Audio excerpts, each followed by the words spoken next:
Now. How about now? Usually that always does the trick. There we go. I don't know what the deal is with my mic, but every time I boot up OBS, it just doesn't like it. It gives me all the feedback like it's working, that it hears me, but I always have to unplug it and plug it back in. So, yeah, don't be doing that to me, Escalade. Stage did that last time, and and it really screwed me up for like a while. But hey, we've got some great StarCraft today. I'm pretty bored. I wanted to do some extra casting, but we're still casting week 3. So the previous couple of casts we did Bargain Bin Bonjwas versus the Big Naturals. We were focused on Tier 3. We did all the Tier 3 games. They were complete bangers, GG's, great games by everyone playing. This week we're going to be doing Tier 4. So if you're new to CPL or if you're new to watching these, CPL is in several tiers based on skill level, with Tier 0 being the highest, with many names that you probably watch in like BSL, etc. And then Tier 4 being some of our lesser, our players with less experience.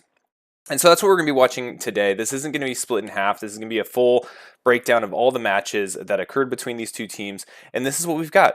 And first up, we've got Invalidity playing Protoss against Zex, who's also playing Protoss. Then we've got YOLO. I'm assuming this is a Spanish pronunciation of Jolo. So I'm going to say YOLO XOXO Protoss against another Protoss of 2SO. And then we've got Peru, you guessed it, playing Protoss against the Zerg Jungi. This one we will do an English pronunciation of the J. And then Strawberry playing Zerg against Whirlwind playing Terran. So we will do the anthem real quick and we'll get right into it. And we're going to have a kick-ass day and everyone's going to work off all that turkey that they ate if you're American. And it's going to be awesome and we're going to love it. And here we go.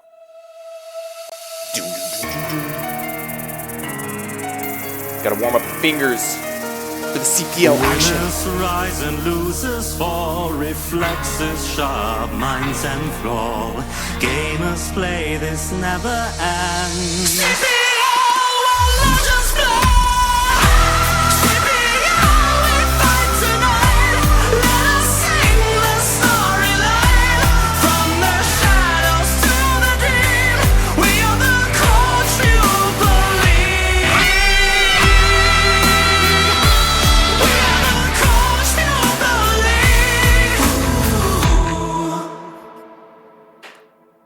All right, now we can actually get into the StarCraft, okay? So let's go ahead, bounce on into it. We're going to have Invalidity versus Zex, PvP. First map is going to be Eclipse, and we're all going to love it. Here we go. And I'm sure the game will pop up any minute now. There we go. Excellent. And we're going to shift tab these colors so that they're not ridiculous.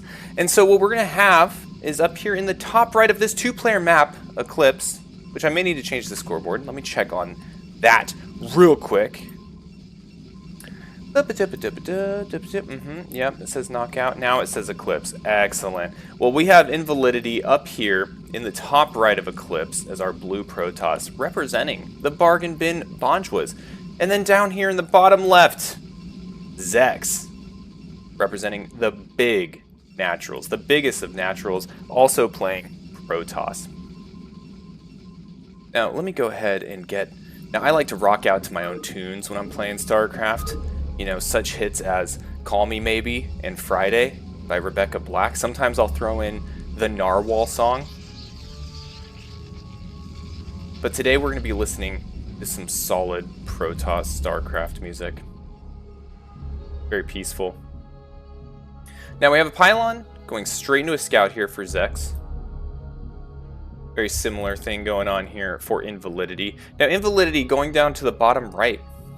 And I can't help but wonder if this is setting up for some sort of proxy, or if this is because he didn't realize he was on Eclipse and he might think it's a 4-player map. And I only bring that up because I have totally done that before.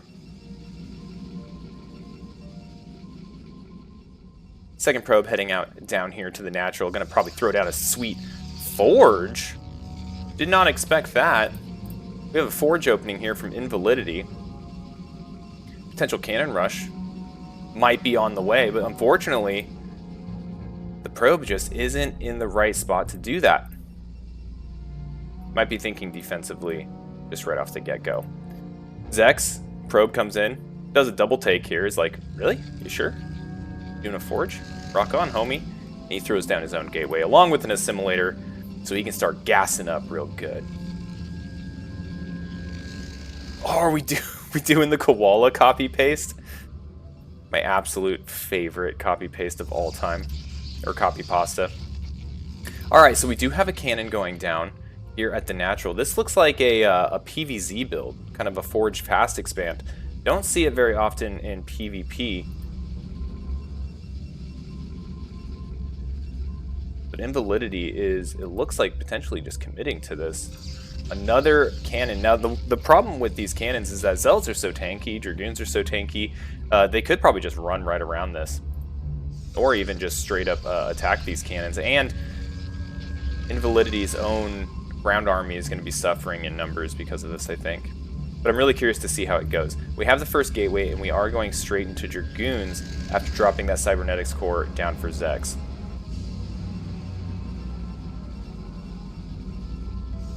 Absolutely awesome. Double gateway, like double rainbow, but with dudes that come out and do stabby stabs.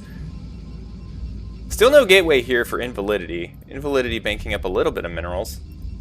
Making sure he's got plenty of probes to go out and do some minings. Yeah, we got 2 gate versus 2 cannon. This Dragoon gonna be getting rid of this scouting probe. Ha!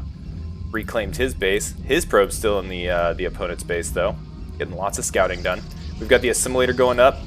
So Invalidity gonna start gassing up real good, and this is a gateway. Okay, so now we have the gateway down, and now we have this nice little wall going on here. So as the Dragoons come up, they are definitely not going to be sneaking up into the main base. Not without taking a gajillion shots from these cannons. So Invalidity has a plan, getting a second gateway up in the main base. And meanwhile, Zex is getting his expansion. Alright, are we going to see a move out? No, Dragoons are just repositioning over here to the natural, protecting this expansion for Zex. And we're having a big probe transfer going on here for Invalidity, who, opening with the 2 cannons, is up in worker count. Getting Cybernetics core on the way. This scouting probe still here. Potential opportunity to throw down some cheeky pylons, do some nonsense in the future.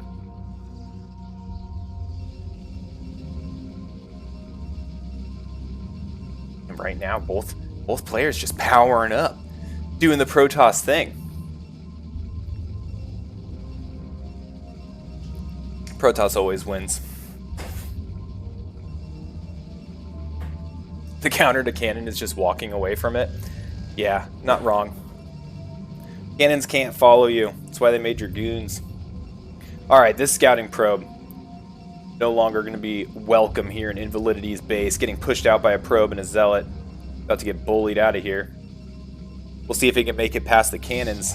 Oh, nice little juke there. Spin move, circle button, and it heads straight back into the base. Let's go ahead and check out Zex's army, though, because Zex is the one that is really trying to get his ground army up and running. Meanwhile, Zex's probe did go down in a blaze of glory. Additional pylons, still staying on 2 cannons, a couple zealots, and we are getting +1 melee. So, yeah, everyone may laugh and chuckle at the Forge first, but check it out. His zealots are going to be way stronger than Zex's zealots. Meanwhile, for Zex, I see it somewhere. Where is it? I bet it's behind the mini-map. Yep. We do have the observatory and a robo facility. So going to be getting some early observers, potentially opening up the option for some shuttle play down the road. And we'll have to see how Zex wants to play this. PvP, obviously, Reavers and shuttles, a very key component of the matchup. We have more gateways going down. We have a robotics facility going down for Invalidity. And both players really haven't disrupted each other a whole lot. So we are in for probably a huge clash of armies as we enter the mid-game, but no. Zex is coming out. After that scouting probe has been knocked out, he needs to get information on what's going on here at the natural. Right now, 4 zealots against 5 dragoons. 5 dragoons wins that every time, but we have cannons. So we'll see how this engagement goes. What I worry is that the dragoons are going to come up here and aggro out these zealots, and the zealots are going to be forced out of the natural. Yeah, Rice Hat. This has already been a banger of a match. We've got cannons. This opened up as a Forge expand. And I'm loving it. And it's paying off. High risk, high reward here. Already sitting almost at +1 melee. Getting Dragoon range for his own Dragoons. And we already have a robotic support bay up for Invalidity. So Invalidity is going straight into shuttles. Going straight into Reavers. Meanwhile, Zex is using his to start pumping out his observers. Already has 3 queued up. The first one is coming out now. And it does look like he has that rallied across the map. Okay, so a couple zealots leaving Invalidity's base. Gonna see where Zex's army is, and he found it right there. Or rather, it found him. And these Dragoons are gonna move forward Now, I want Invalidity to take this fight with his cannons and support, but right now, with some good target fire from Zex, he is able to target down one Dragoon rather quickly. This Zealot kind of left on his own, does a little dance, and goes up in blue flames. Okay, so Zex positioning himself as kind of the aggressor here in this matchup right now, but we have Reavers on the way for Invalidity, and if we can get Reavers out, the Reaver Scarabs are going to be doing huge amounts of damage to this ball of Dragoons that Zex is kind of trying to kite these Zealots with. So right now, a Goon does go down here for Zex. Zex is doing a good job of minimizing the hits that these Zealots are able to get on them. Obviously, the Zealots aren't fast, right? They're kind of low energy Zealots at the moment. And Zex is going to have full visibility of this this move out of Invalidity's army. Now back up here, we do have the shuttle, and the Reaver just popped out. And it looks like Invalidity was all over that. He loads the Reaver up, and we'll see what kind of path he takes, because he's going to go straight through these observers. Now, what I worry for Invalidity with this shuttle is, one, it's not a fast shuttle, and two, there's a whole bunch of Dragoons out there, and you see the reaction here from Zex as soon as the observer saw that shuttle, getting into position to intercept.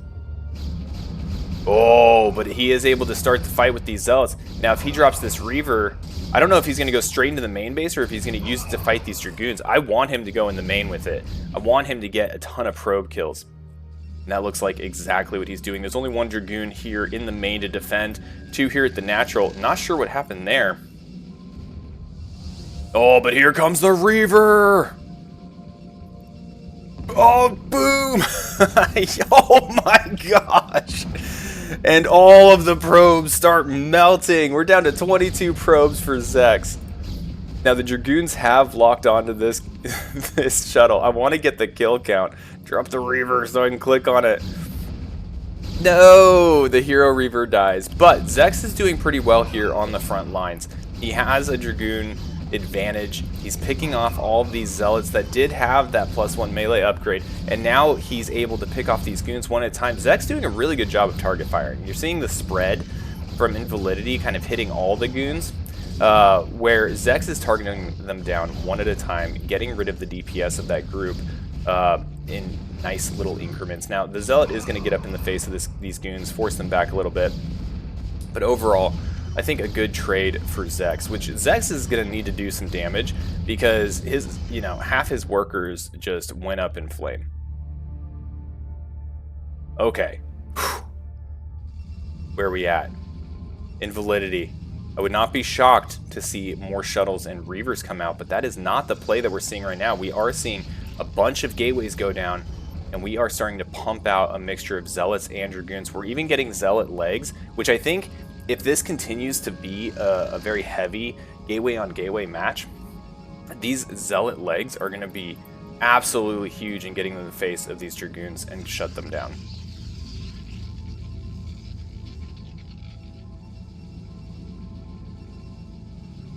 Alright, and if we look at supply, this is one thing I want to point out. The supplies look even, but the worker count is still a huge disparity, which tells us Zex actually has the superior army right now by a pretty significant margin. Now, it's all in the form of Dragoons, though, and we already know that Invalidity likes using Reavers, and I'd like him to mix in a couple more, but it does look like he's going Templar tech. So his AoE of choice for the remainder of this match, or at least the next chapter of this battle, is going to be utilizing Storm, and Storm is good. Storm is very good. Now, the observers for Zex doing a lot of work here.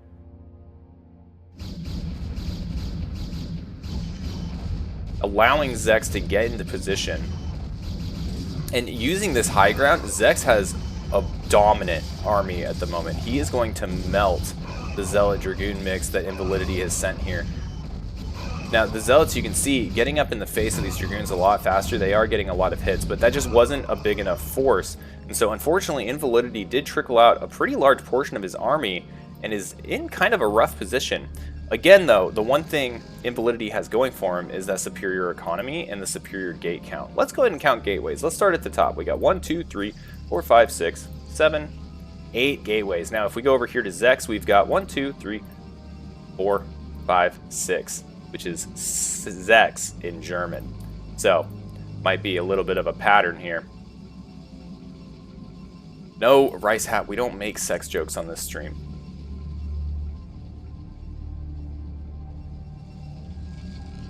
Do we? Alright, first Templar is out. Gaining energy. Storm almost complete. Knocking out 7 Dragoons at a time here, along with these High Templar.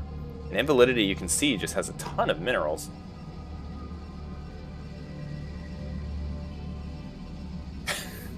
Yeah, Escalade.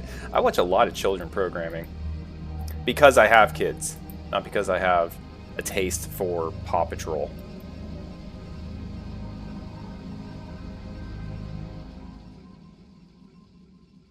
Alright. Goons everywhere. Ooh! Okay, so Zex, this is kind of his comeback mechanic, right? Getting expansions faster than Invalidity. He does have his 3rd base up, starting to get saturated, and you can see the worker count has stabilized. Or he's caught up, rather, in probe count. When are my kids going to join CPL? Oh, God. Once I'm not an embarrassment in CPL. Once I'm to the point where I'm not afraid of my kids being... Yeah, exactly. I don't want to get upstaged by them. Come on. Alright, here we go. Big engagement. I want to point out, Zex is here on the high ground, but these Zealots with the speed and the upgrades are going to be running up here and getting in the face of these goons and tanking a lot of these shots. You can see here how the fight is going very quickly in the Invalidity's favor.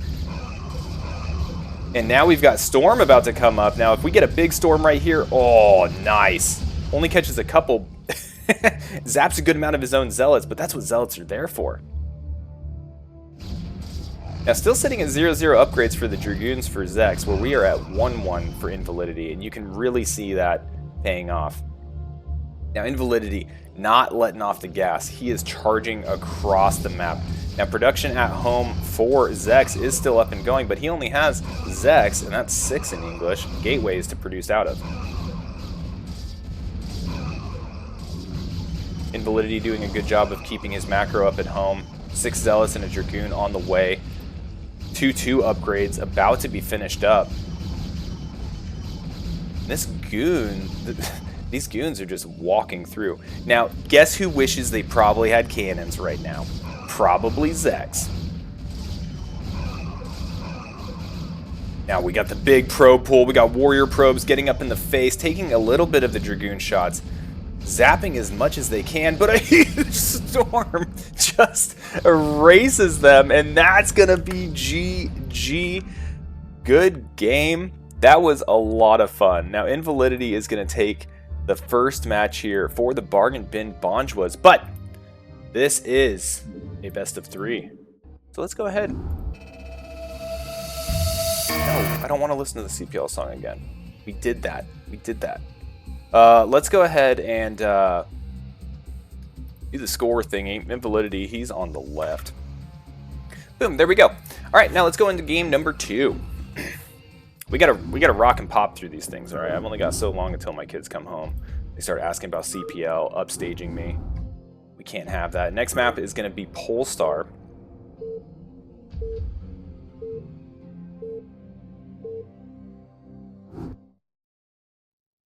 Which I did just learn is 2 words, not 1 word.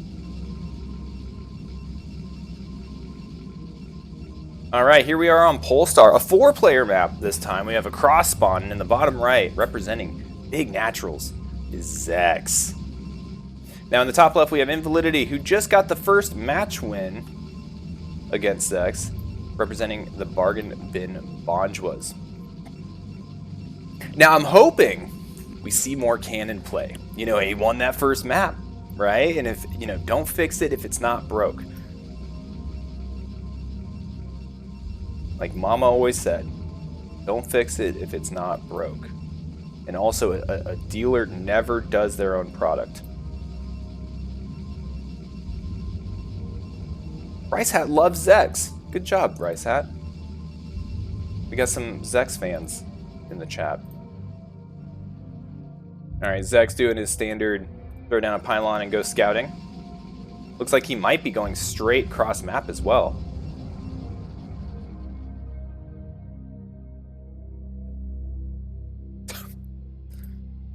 Not sure what you're talking about, Rice Hat. Hey, we've got the pylon at the natural. I want to see a forge go down. But I want to see it turn into a cannon rush.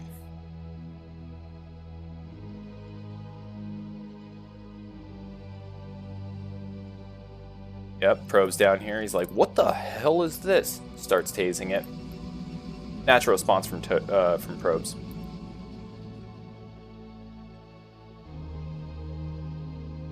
Zex and goons, baby. Zex and goons.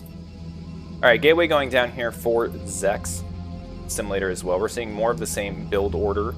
Last time we kind of saw that. Oh, there's the forge! It's up, everybody. We're forging. It's forging time.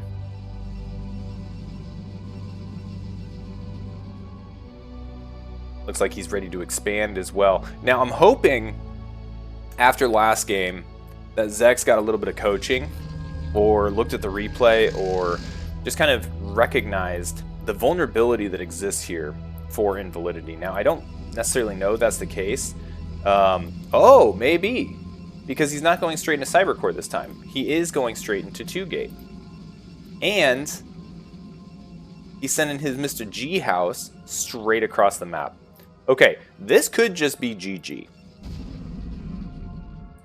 Probe gets tased. Expansion? He expands here, he might be in trouble. Expansion does go down. Now he's got a little bit of time until he gets the cash to throw down a cannon. But this Zealot's going to get here, and I hope that Zex sends it straight up into the main. Just starts murking probes. Oh! He cancels the Nexus. Okay, cancels the Nexus. He realizes, hey, I'm in trouble. Throws down 2 cannons. But is it going to be enough? And is it going to be in time? Now, one of the things that could go wrong for Zex here is if Zex just starts attacking this stuff. Alright, he goes for the probe down here at the natural. Good. Doesn't get too distracted by it. Doesn't get sucked into the cannons. Alright. Here we go. Zex learning from game number 1. Running right up here into the mineral line. He's already got 1 probe kill. Going for a second. Now these probes, they're fighting back. Nice little micro here. Ton of lost mining time already. A lot of cannons being made. And guess what? His buddies are showing up. Wonder what his buddies' names are. Probably like very alien names, like Iron, and then the other one's probably like Tony. Okay, so Tony and Iron are on their way. Okay. Now, luckily the cannons can't actually range the minerals. So as long as he keeps the Zealot by the minerals, he's gonna be having a great day. Yo, what's up, Criggy?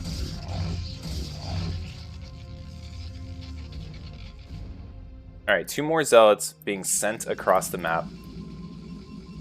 And more cannons being made here for Invalidity. Now, the Zealot in the main does go down. And we're starting to pool up some Zealots out here outside the natural. Now, the expansion was denied. The probes were disrupted. We're at 19 to 14 probes in favor of Zex. We have a good amount of Zealots here. Now, I don't know what the math is for Zealots versus cannons. But I feel like it doesn't take a whole lot to knock out 2. And we're about to find out. Alright, so we got 6 Zealots. So place your bets, everybody. Oh, but a Zealot showed up. That changes the math. And you have this wall to contend with.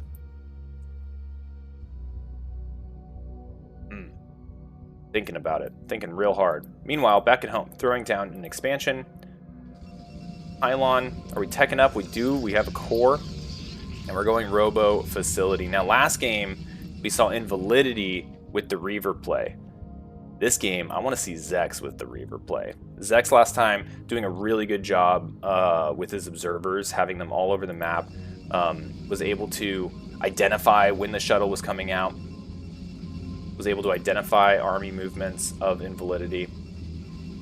So we'll see what he ends up doing here. Sending out a couple Zealots. I like this. I think this is primarily for vision. He's going to check for expansions, it looks like. But also just being around the map. It seems like Zex is definitely a player that likes to know what's going on everywhere. Feels more comfortable when the observers are out, feels comfortable when he's got zealots out to deny expansions. He feels he can't break this, so he might as well put his zealots to use in denying any type of cheeky potential for probes to slip out, etc. Couple goons going across the map. Yeah, you can send your bingo card to Anderson's personal email.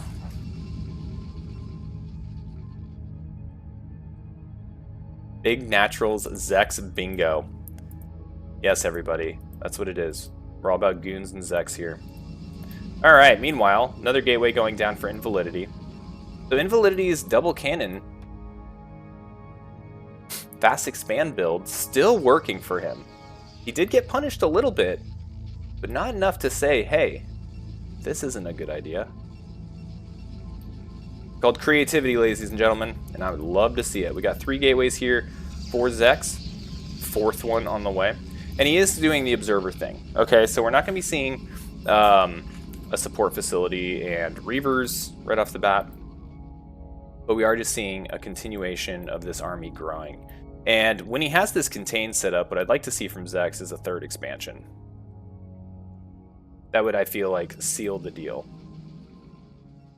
If he's not going to do Reavers, which is just blasphemy in my opinion, as someone that doesn't play Protoss but hates Reavers, you might as well take over the whole map.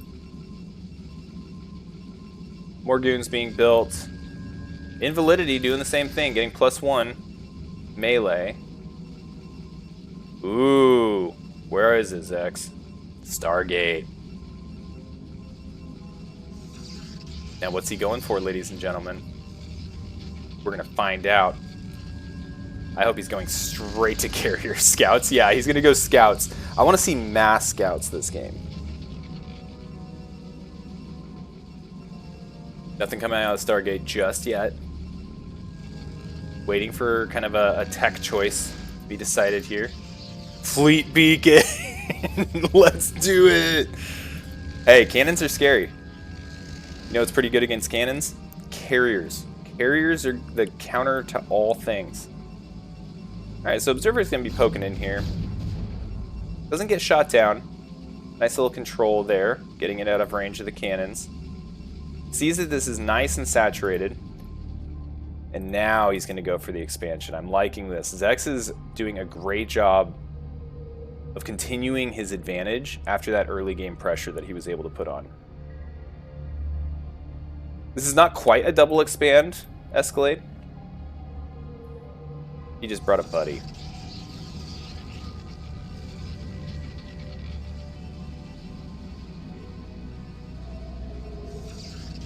Alright. Whole bunch of pylons. We do have the robo facility going down for Invalidity. Now, Invalidity, I definitely expect to be throwing down Reavers. A lot of Zealots here. This is kind of a tough wall to break with the army that Zex has. And it looks like we're in for a good amount of time until carriers start hitting the board.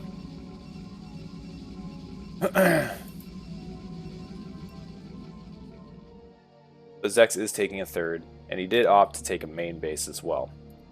So, handedly ahead when it comes to the economy fight. Alright, Observer kind of poking around, snooping and pooping, keeping an eye on the army here for Invalidity. And we have the support bay. So, can the Reaver get across the map and kill the Fleet Beacon or Starport as it's making carriers? I don't know if this is the push we want to do. Alright, so a lot of Zealots coming out here for Invalidity. +1 not quite done yet. And the number of Dragoons here going to be a problem, I think, for our blue Protoss player.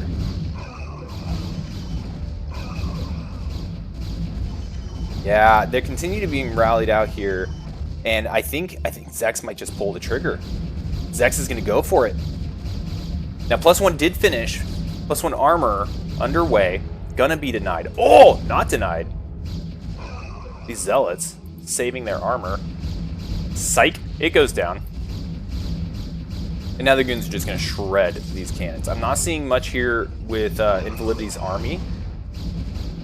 that looks like he'll be able to stand up to this. This is a lot of Dragoons. Second cannon goes down, and the Dragoons are going to start making their way into the natural base. Now, how are we doing on carriers? Almost done, but Invalidity tosses in the towel. And that is going to get us to a game 3. Big Naturals earning a map win here. We've got a series, ladies and gentlemen. We've got a series. Oh, man, oh, man.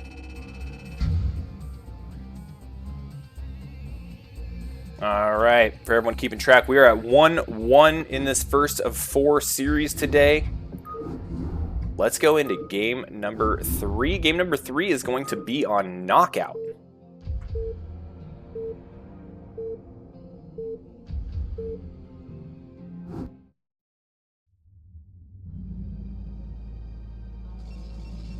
All right, so coming off almost getting a carrier out, which is the end-all be-all of all games.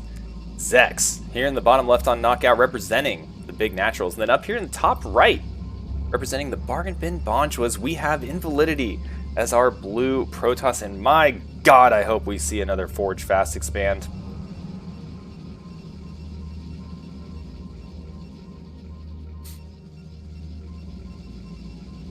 But we did see last game that Zex had caught on to the Forge Fast expand. Sent us out straight into the main base and got about 5 probe kills and really forced Invalidity to expend a ton of resources, making cannons everywhere. And so we'll see if there's a change of heart from our blue Protoss, and it does look like already that he is adjusting his game plan for this match. You know, I'm not terribly shocked he did it game 2. It worked game 1. If, you know, don't fix it if it's not broke. But now he saw a little bit of the weakness. He saw it get taken advantage of in game number 2, and so going to be making an adjustment. All right. So as the probes are going out, I did just want to mention that we are at $15 and some cents for the channel. And once we hit 50, which is the payout amount for Twitch, that's when I'm going to be able to start offering monetary compensation for open tournaments in StarCraft Underground. So, as we enter the new month, if you have a Prime sub available, I would greatly appreciate your Prime sub. Using all of that money, 100% of the cash that comes into this Twitch channel goes straight into SKU monetary prizes. And if you're not a part of StarCraft Underground, you should join. It's for all levels. There's always a bracket to join, and all the matches are, you have 1 week to schedule. So, very flexible for those of you that can't make it in the regularly scheduled tournament timings.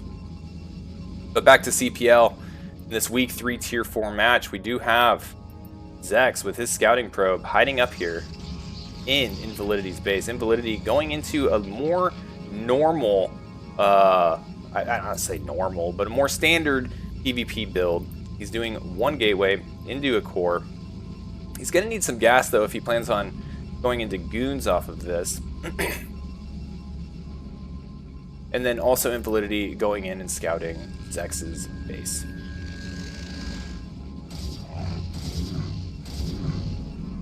Zealot knocks out the scouting probe, and I imagine what we're going to see from Zex is this Zealot going straight into Invalidity's base. Yo, Invalidity! Hey, thanks, man. Really appreciate it. You should join StarCraft Underground. It's a good time. Also, love watching your matches. Thanks for being a part of CPL. Alright, we do have a Zealot blocking the ramp. So, anticipating the Zealot that killed his scouting probe to come straight across. Invalidity, thanks for the follow, bro.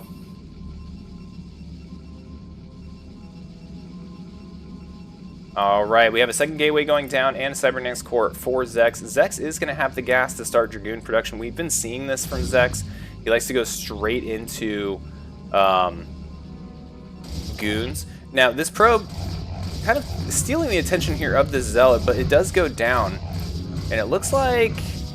Ooh, looks like Zex's Zealot might come out on top here.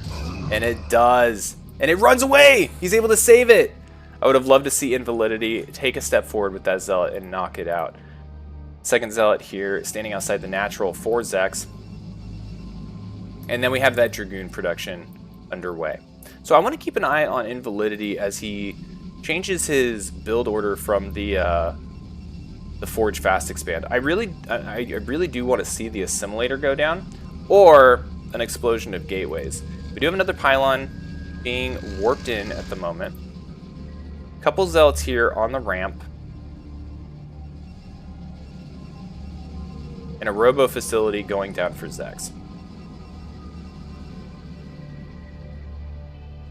Was there a third gateway? Yeah, so 3 gateway observer, likely. And the goons heading over to meet up with the zealots. Now, these zealots are beat up, or at least one of them is very beat up, so these two should be able to clean up Zex's zealots fairly easily. A little bit late to the response there was Zex, and now with the goons showing up, I think Invalidity is going to end up losing these zealots, unfortunately. Alright, he does clean up the 2 zealots that he was chasing, but now these 2 are going to get schwacked by these goons. Alright, goon schwacking going down in the middle of the map. Invalidity, I appreciate the no spoilers. Alright, 2 gateways still. We do have the expansion going down for Invalidity. This is faster than Zex's. Zex looks like he wants to get one down. He does. Nexus is starting to be warped in. Juggy! What's up? We got your game coming up here soon, too. Welcome, welcome. So 3 gateways from Zex.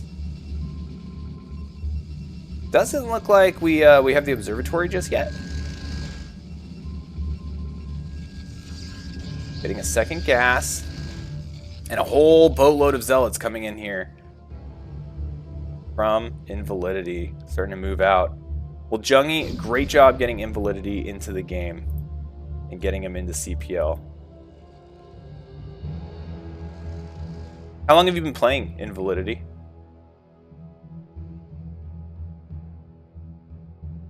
Invalidity Zealots has Zex's Dragoons on the run.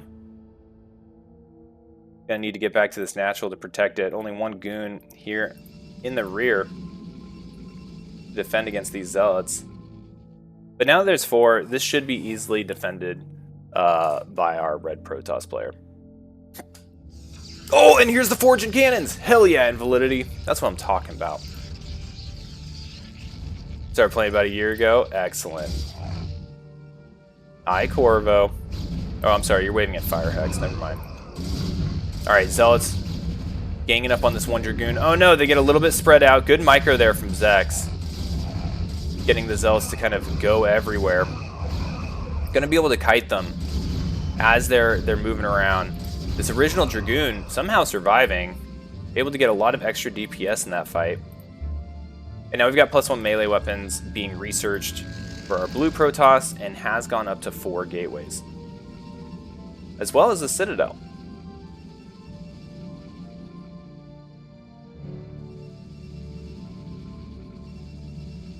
Alright, Observatory is up for our red Protoss. And I need to check my phone real quick. Alright, a couple more gateways going down for a red Protoss player. Moving out a little bit with Observer. We got some Dragoons. Now this is the weak Dragoon leading the way. It does get popped by this Zealot. And Invalidity Zealots here just getting a little bit ganged up on. Are going to end up going down. Did buy a little bit of time though for the production to continue pumping out these Zealots. The Zealots, if they stay back with these cannons, I think have a pretty decent fight or opportunity to defend here. Now we are still waiting on legs and +1 melee for these guys. But once those are done, I think Invalidity will be in a decent spot here to defend. Now, Observer is hovering over the main base of Invalidity, seeing that it is just gateways, that there isn't a robotics facility or anything like that to worry about at this time. And back home, continuing to produce drones, probes, gateways, all that stuff that Protoss has come to love. Oh yeah, Corvo, your 96 SCVs. What's up, my man?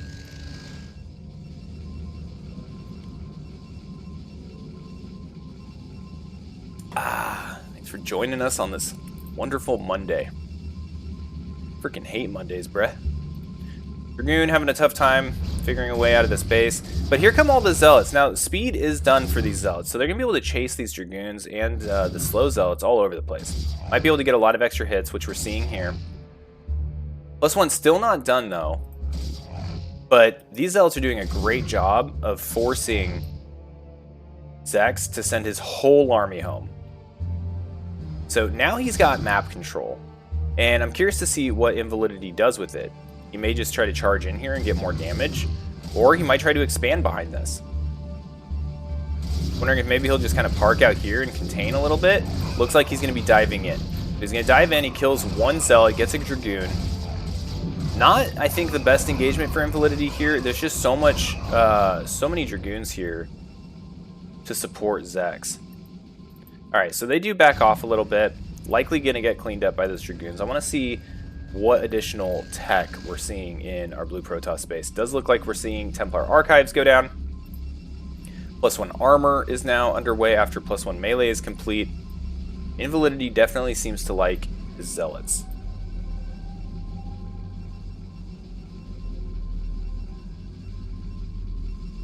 And we've got a Stargate! Do we have a fleet beacon? No, we've got Arbiter Tribunal. Ooh. Now, Arbiters.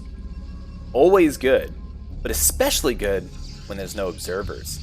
Now, we do have a robotics facility going down for our blue Protoss. We're going to have to wait until that's complete to see if he throws down an observatory with it, or if he tries to do something else. Oh, man. I'm excited for Arbiters. Now, Storm is almost complete. I imagine that might be the trigger for Invalidity to try to move out on the map again. Especially, or maybe he'll wait until +1 ground armor is complete. +1 melee being researched for Zex.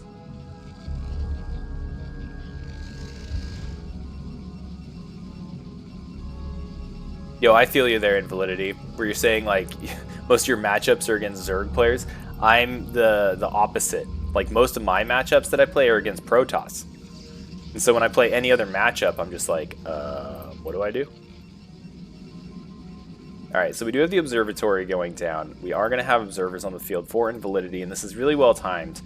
I don't think he has any awareness that Arbiters are about to hit the field.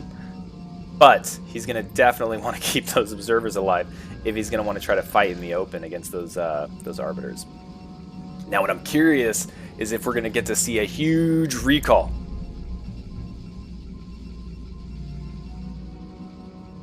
Big recall from Zex would be freaking dope. More observers coming out. Zex definitely seems to have trained, making sure he has map vision. And a lot of Zealots. A lot of Zealots. Now, if these Zealots come clash to clash with this, now there's a good amount of Zealots here for Zex too. But with these upgrades, +2 melee on the way, +1 armor almost done. He has Zealot legs. They're going to be able to get into the face of these Dragoons and lay down a big hurtin'. We also have High Templar. That's also going to be very effective against the big clumps of Dragoons. But both players completely content with just sitting back and macroing. But here comes a little bit of a move out. Looks like Zex might be starting to get his guys into control groups. You can usually tell because they're in little groups of 12, right? So like here's a control group. Here-ish is a control group. Here's the leftover control group. And then when this Arbiter comes out, boom, here we go. Oh, we're off to the races. Also, I want to point out both players have secured a third. We got the all-mineral third being taken here by Zex, and then the third up here being taken by Invalidity. Now this one has the gas, so definitely a superior base to take. Zex might be getting a fourth base behind this push, but oh man, am I excited to see this. Now I did want to point out, I think I missed it, but I think he upgraded stasis. I don't think he upgraded recall, so there goes my hopes and dreams of an enormous recall. Oh, we're gonna have a clash of battles out here in the middle. And there's no observer seeing this, so he's not gonna know this army's coming until this observer. Okay, so now he's aware. He sees a big old line of blue heading straight towards him. And here comes the fight. Now, no observer with this army, so the Zealots are going to come crashing down here on what they can see. Oh, man, the observer's doing such a good job of cloaking all of these units forcing these zealots to run around in circles. And I think the Arbiter's presence here, just applying this cloak to everything, is going to make this engagement so difficult for Invalidity. Now, the Zealots are getting in the back line, but they're getting completely surrounded by these Dragoons, and you can see the supply just tanking here for Invalidity. He only has, what is that math? 6 supply worth of army? Now, let's see if we get a big storm. Storm, baby! Yeah! And then the High Templar dies, and here comes the retaliation. Zex on a warpath straight to the natural of Invalidity. What do we have? We've got cannons, baby. And that's gonna be it. 2-1. It goes to Zex. Great game. This is a lot of fun.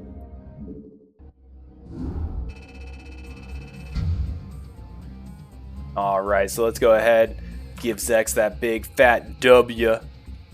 And that's going to put big naturals on the board, leading 1-0. They won their first series, okay? So let's move into the next one. We've got YOLO XOXO against Tusa. And let me go ahead and fix that scorecard before we get to it. YOLO XOXO playing Protoss, and Tusa playing Protoss. 0-0. They're going to start on Eclipse probably. All right, cool. Let's go ahead and find it.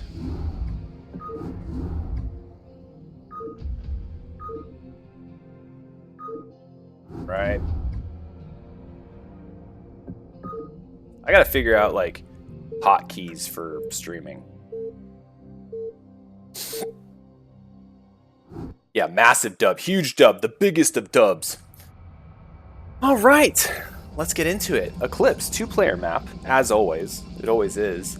And we've got Uchikomi, also known as... I can't see the scorecard. Let me pull it up. YOLO XOXO. And Tusa in the bottom left, representing the big naturals, who right now are 1-0 in our Tier 4 cast. So we're going to have to see if they carry on with that. Ooh, and if you're playing bingo, we got some in-game chat going on here. That's usually a bingo square.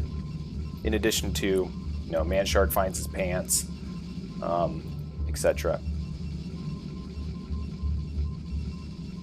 All right, more PvP action.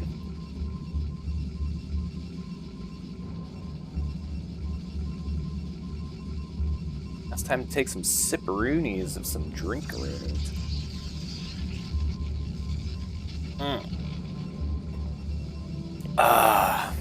The bingo square of Man Shark gets a face tattoo. Yeah, well, fun fact, this mustache is actually a tattoo. It's not a tattoo. So it looks like Tusa has a lost probe up here. Probably a situation where, a little unfamiliar with the map. He's gonna try down here. How do we get out of here? Is this in fact an island? Ah, there it is, we found the ramp. That's where he wants to put the pylon. Alright, so Tusa's got his pylon down. We've got a gateway going up for Uchikomi, which I think is Vietnamese for Man Shark. Don't quote me on that, though. But if it is, that's trademark infringement. We have the scout going out for Uchikomi. And we're still hanging out here. What's up, Cy Hardy? Thanks for the follow. Tier 4, what rank? I mean, Tier 4 is mostly F rank. Low E.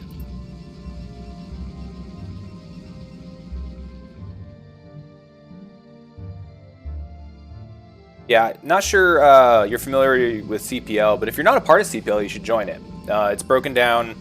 I mean, it's a league, 4 teams, preseason. I think it's like 9 weeks of season play and then playoffs. It's a learning league, and it has 5 different tiers. From Tier 0 being the super go-to players that you see in like BSL and stuff. They generally are coaches on the teams. And then all the way down to Tier 4, which is our less experienced players.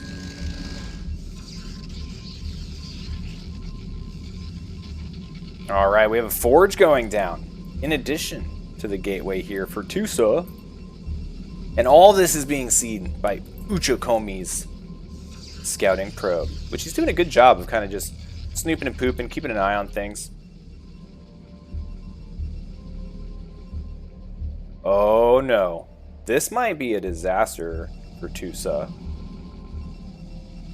We've got 3 zealots steamrolling across the map. There's going to be 1 zealot popping out. There's no static defense like we saw last game.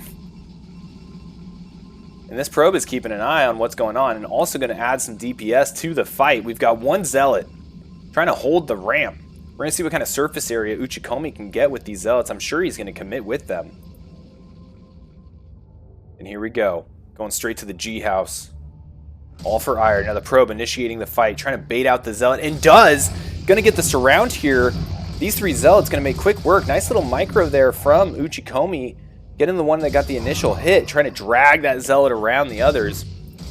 And here we go, a cannon a little too late. And this might be it for Tusa. Another cannon being attempted, but no, it gets shut down. Another one being attempted, it gets shut down. And these zealots deciding they want to unpower the entirety of the infrastructure for Tusa. Looks like they're going to make really fast work of this pylon. It goes down, everything is unpowered. A replacement pylon is being built. This zealot trying to confuse the zealots of Uchikomi. Uchikomi sending more dudes to the base. That guy goes down, and now this is just Uchikomi's base to poke to death. Don't forget there's a probe up here. Wow, look at that. That is a hidden probe.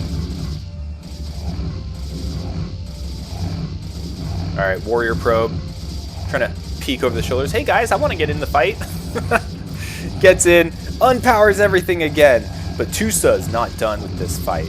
Throwing down another pylon. Tusa is in it to win it. He's not losing probes, so he's like, I got time. Look at this, gonna throw down another pylon probably. Yup. Unfortunately, this hero construction probe does go down to Uchikomi's zealots. But it looks like, oh my gosh, it's not close enough to power this gateway. It's still unpowered. Just throwing down anything everywhere. A couple cannons going up all over the place. Another pylon. These gateways have now been repowered, and now we're about to see the army come back for Tusa. But not if it gets denied by Uchikomi. Uchikomi turning his attention towards some of these probes now. Oh man, I do love Tusa trying to fight this out. But I think he might be dead. I don't like calling these things too early. But we're at 1 probe. We're at 0 probes. But we've got money to make more. Not looking good. Not looking good here, ladies and gentlemen. I wonder if he makes him kill all the buildings. That might be a first for me. Oh, man. Win condition. Hey, that's the way Blizzard intended it. You know, Blizzard didn't put in a surrender button on purpose. Because you win by killing all the buildings. And you know what? Oh! But Uchikomi, or Tusa, left before he had the satisfaction. GG. Let's go ahead and add one to YOLO XOXO for the bargain bin Bonjwas, and let's go into game number 2. That was very entertaining. Love to see it. Love to see the tenacity, right? I think Wolfix just published a video and it's like, how bad do you want to win, right? Fight harder. You know, if you think you're losing, put it in there. Because you can always come back. In that game, there might have been a point where Tusa couldn't come back, but the effort definitely deserves an A. Let's go into game number 2. This time we're going to be on Polestar.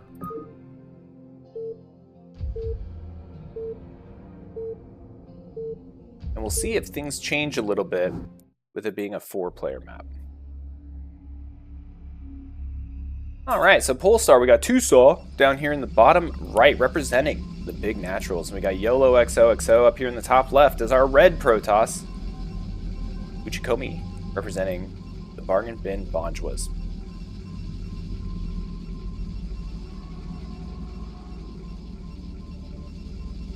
Oh man, that was a banger of a match.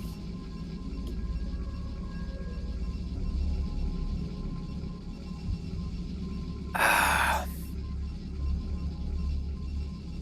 little bit of an APM disparity right now, but I do respect players that don't spam. I mean, how many clicks does it really take to make a probe every 30 seconds, you know? Boom, click, click, click, click. Love it. It's called efficiency. Pylon goes down here for Uchikomi. Yeah, I can't spam anything. I go as hard as I can. I'm sweating. I've got calluses on my fingers, and my APM's like 4.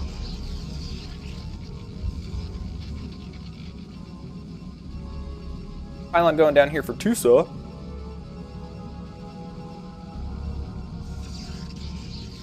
Alright. Got a gateway. Gonna be able to make an army here soon.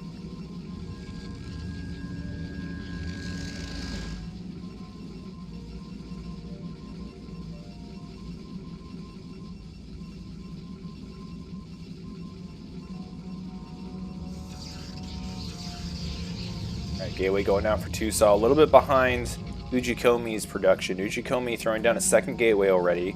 Looking like he's trying to capitalize on the aggressiveness that he had last match into this one. Now, the biggest difference here is last match was on Eclipse. It was a 2-player map, and he knew exactly where his opponent was, right? We're going to have to see how effective Uchikomi's scouting is if he's going to try to do something as early as he did last game. And it looks like he's going down here to the bottom left, so we'll have to see how much time that buys Tusa to get into his build. Gateway just now finishing up for Tusa. First Zealot about to come out for Uchikomi. And we'll see if he sends this to another base, right? Like, sometimes you'll see the probe go down here to the bottom left while the Zealot heads out onto the map at least, you know, so that it can change direction based on what the probe identifies. Probe identifies that Tusa is not in the bottom left. It's going to be heading over here to the bottom right. He's going to get that scout off real quick. Second gateway here for Tusa. Initial Zealot has popped out. And he might be able to deny this scout depending on where he parks it. I think last game we saw him park it on the ramp. Oh, he's trying to send it straight across. Does see the probe, but that Zealot's on a mission. Probe's going to be coming up here. He's going to see, okay, we got 2 gates. Got it. We have another pylon. Cool, cool. And gets a full scout of Tusa's base. 3 Zealots again. The old 2-gate, 3 Zealot push. Running straight across the map. Now, Tusa's getting a little lucky here in going straight cross spawn. He doesn't actually know where Uchikomi is. This is going to buy him a lot of time because he has these 3 Zealots turning around and chasing. And the 4th one. Will the 5th one chase? And the 5th one! So this entire army of Zealots that could have just gone straight across the map and wreaked havoc on Tusa's base is instead playing follow the leader and just chasing around Tusa's Zealot. Now, unfortunately, it did stop, and he's going to get shanked real fast. But now these guys are going to have to start walking all over again. And meanwhile, Tusa's got the time to throw down a pylon and start building his own Zealots. Here they come. Dun-dun, dun-dun. A whole gang of Zealots. A choir of Zealots? I don't know. What is it? What's a group of cheetahs called? Isn't it it's not like a herd. I know like crows or ravens is like a murder. You got like a herd of cows, you got a boy band of vultures. I don't remember what a fanatic of Zealots. Yeah, I like that.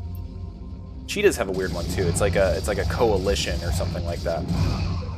Alright, these Zealots are just straight up outnumbering Tusa's Zealots, and looks like this is a tough position for Tusa to fight out of. We do have a Cybernetics core going down. Not sure if it's going to finish in time for Dragoons to come out and start kiting these Zealots around. Ooh. Oh, okay. It's repositioned. I thought there for a second those 2 Zealots from Tusa were going to scare away this group. Going for the pylon again. We're having another game where he's going to try to unpower the production, and this time with as many zealots as he has, that happens very quickly. Right now, no army coming to the aid of Tusaw. He is on his own with his probes, and this time the zealots changing direction, going to start knocking down these cannons before they can warp in and be of any use. A flash mob. Yeah, this flash mob of zealots going to absolute town here on Tusaw's probes. But if there's anything we know about Tusaw, is that Tusaw is not a quitter. He is going to fight to his very last breath. More zealots trickling in for our red Protoss player.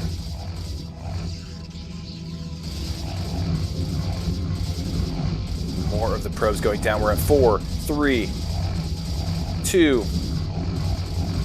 2 probes remaining. Uh-oh. Down to 1 probe. Ah, Cybernetics core goes down. Everything is dying. Oh, man. Pulse Fang the Howler. Thanks for the follow, man. Appreciate it. And I think Uchikomi has this. And I think he's going to get a 2-0 victory over Tusaw and get one of the books for the bargain bin Bonjwas.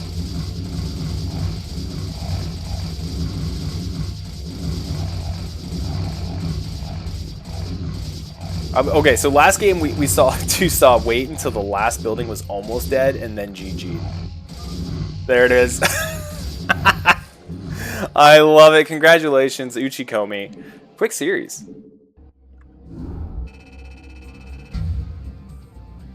All right, that's going to give the bargain bin Bonjwas. They're going to tie up the score here with YOLO XOXO getting 2-0 over Tusaw. Now we're going to mix up the PvP and we're going to go into a PvZ, and what we're going to see is we're going to see Peru, who always goes by a crazy username, I think. So we'll see what he actually has in store for us today, representing the bargain bin Bonjwas, and he is going to face off against Jungy, our Zerg player, and also a recent follower of the channel, if I'm not mistaken. This will probably be on Eclipse, and I exited out of that by accident. And let's go ahead and jump into it.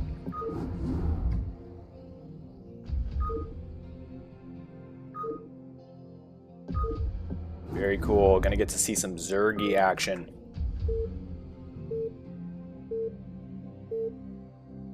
Jungy! Yes, hello. No spoilers now. I know you're a big person on spoiling.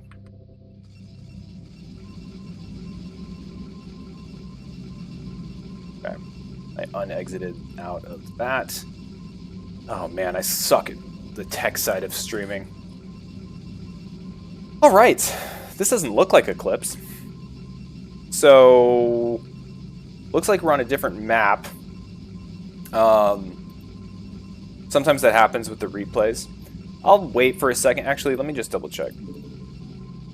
Okay, yeah, so we're on Polestar.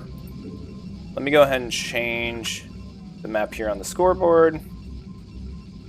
And the one time I'm on top of it, the replays are in an order that I didn't expect. But anyway, down here in the bottom right, representing the bargain bin Bonjwas, we have Peru, also known as Pepperoo. And this is the top right, not bottom right, like I just said.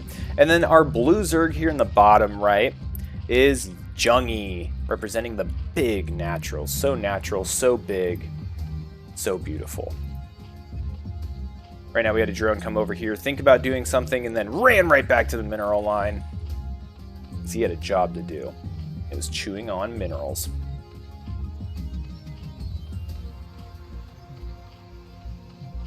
I like to sit here and look at the Zerg for a little bit, just to see what kind of build we're doing. So it does look like we're doing Overpool over here for the Protoss. This time we might actually see a Forge fast expand. There's a Forge.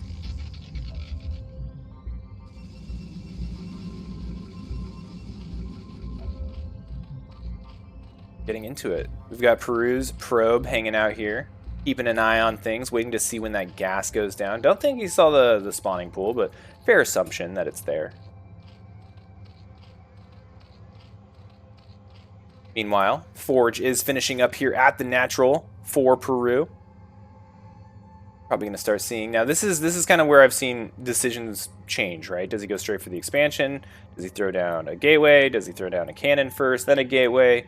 Does he throw down 6 cannons and then charge with his probes across the field? Like, there's so many options.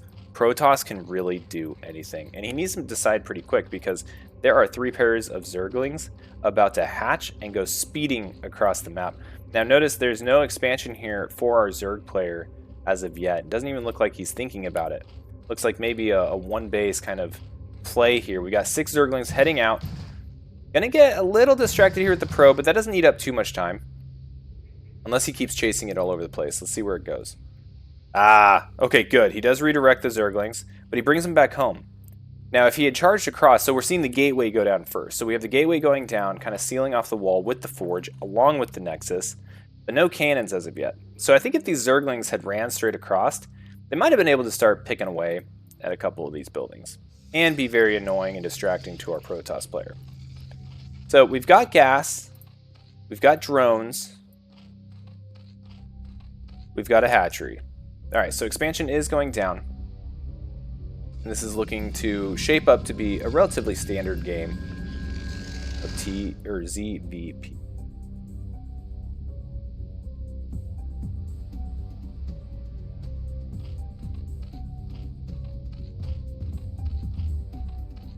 That probe did end up surviving.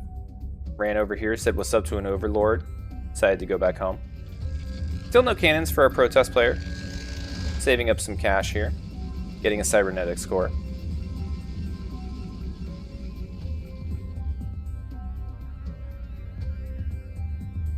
Ooh, and are we even going to see another expansion? Or are we going to see another hatchery? So we're having a macro hatch go down here at the natural. Going to bring the hatchery count up to 3. Still no lair. Okay, there's the lair.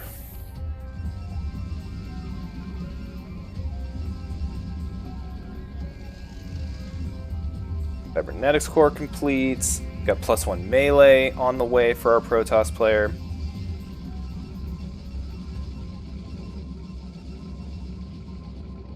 And the players are chilling. Being chilling.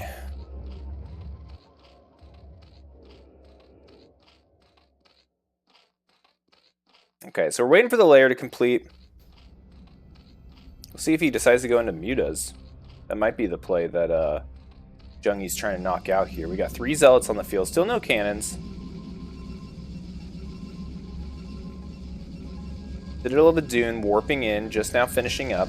We have Zergling speed being researched. Should be done here momentarily along with the layer, and then we're going to kind of see the direction that Jungi wants to take this. Jungi, I think, feeling a little bit nervous, decides to throw down a gajillion creep colonies. Definitely going to be useful in the event of a heavy zealot push. A couple more gateways going down, bringing the gateway count to 3 for our Protoss player.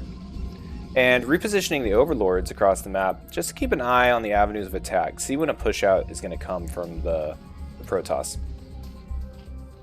Alright, so layer is complete. 3 Sunkens complete. Got 3 hatcheries. And we're a little supply block. So we're getting a couple of overlords. And then we'll see what he does. I want to see something happen with this layer. I want to see whether we're going to go into Spire or we're going to throw down like a Hydralisk Den. Getting an Evo Chamber. Zealot count continuing to increase. The gateways are complete, pumping out more zealots, and we do look like we're going to be going into Templar.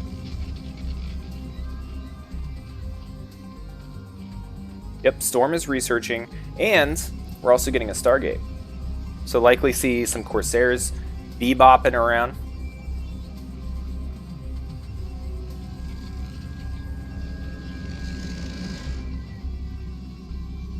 Alright, here comes our fanatic of zealots running across the map. They definitely have zealot legs. Now we do have the Hydra Den finishing up, by the way, right now. So that is the direction that our Zerg player is going. Also about to send out a drone and get an expansion, but there's not enough Zerglings to deal with this. They're going to have to buy time so these Sunkens can do their work. Sunken's beating up a couple of these zealots, does end up pushing them back just to the opening of the natural. Now, I don't think our Zerg player has seen this Stargate, but in the event that we start seeing Corsairs, the Overlords are in positions that are pretty easy for the pickings. But right now our Zerg player is starting to power up with a ton of Hydralisks. We're having, I saw a Dark Archon, or I'm sorry, Dark Templar. We got DT on the field, y'all. And we've got High Templar on the field. And we're waiting for a third base. There is so much happening right now. Alright, the Hydra count is starting to build up. We're getting +1. What is this? Range? Yeah, we got Lugi range being researched. We got +1 Carapace coming in hot. Nice little aggro there on the Zealot, pulling him into the swarm of Hydralisks. And I would not be shocked if we saw a little bit of a move out coming here soon from our Zerg player. Just building up forces, waiting for these upgrades to finish. And what are we looking at from an army standpoint from Peru? We've got 7 Zealots, 4 more. We got this DT hanging out here, which is just so awesome to me. Because there's Overlords everywhere, right? I don't think that detection is going to be much of an issue for our Zerg player. Haven't seen anything come out of the Stargate yet. Getting a robo facility. Undoubtedly wants to start getting observers. He starts seeing all these Hydralisks. He's thinking, okay, there's probably lurkers at some point. Ooh, ends up losing all of his Zerglings there. Kind of a bummer here for Jungi. But the Hydralisk count is growing. Getting ready for a bust.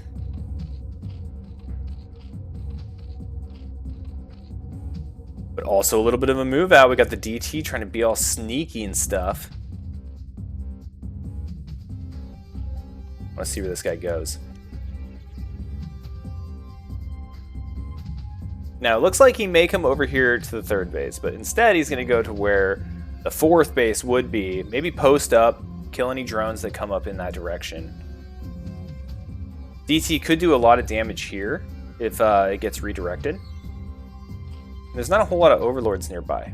All the Overlords are forward out on the map, which earlier we were saying is a little bit dangerous, and I stick to that because a couple Corsairs are coming out, and if they just start flying around, they're going to encounter a whole bunch of Overlords that are very nearby the base. But here comes the Hydralisk. This is a lot of Zealots, though. These Hydralisks need to be careful. They end up retreating. No losses for either side. And we have a 3rd base going up for our Protoss player.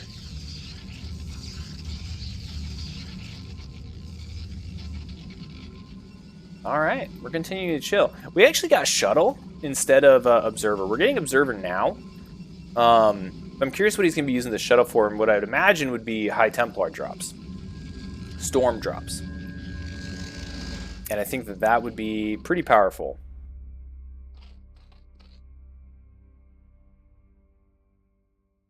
Whole lot of Zealots, whole lot of Hydras. Got some slow Overlords.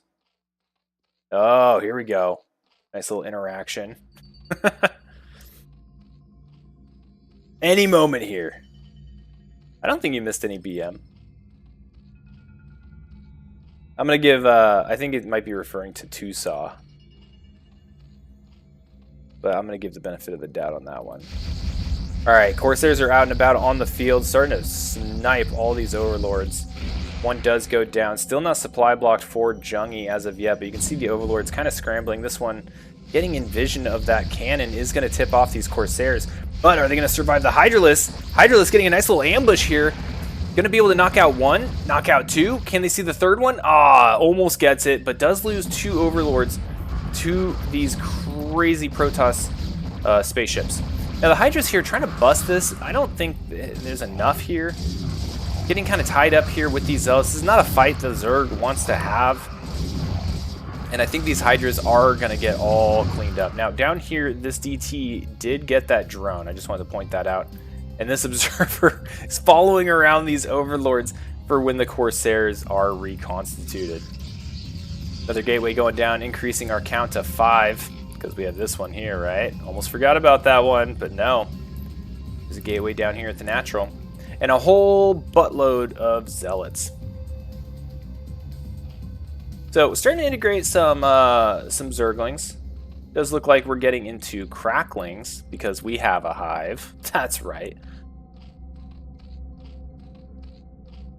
Ultralisk Cavern down here at the third base. We've got lurkers on the field. We're expanding to the entirety of the tech tree, ladies and gentlemen. We have a ZVP where neither player is goofing off and joking around. We do have a Corsair. Did just knock out another Overlord, successfully supply blocking our Zerg player, and only going to make matters worse as this Corsair runs around and kills more. Now, there's no Spire or anything to enable like building of Scourge to help snipe these down. So really, Hydralisks are the best bet for defense for these Overlords, and they're kind of out of position. Still out there for the Corsairs to kind of hunt, shark them down, and be a nuisance to our Zerg player. Ooh, we're getting ultra speed. We're getting roided out elephants about to hit the field. We're getting cracklings. I think this might come down to one giant ass push from the Zerg. I think Jungi is just going to like control group 1 through 0, A move, and just shred everything. Unless there's a bunch of storms. Storm do be good against Zerglings. Never saw that shuttle do anything either. That would have been pretty cool.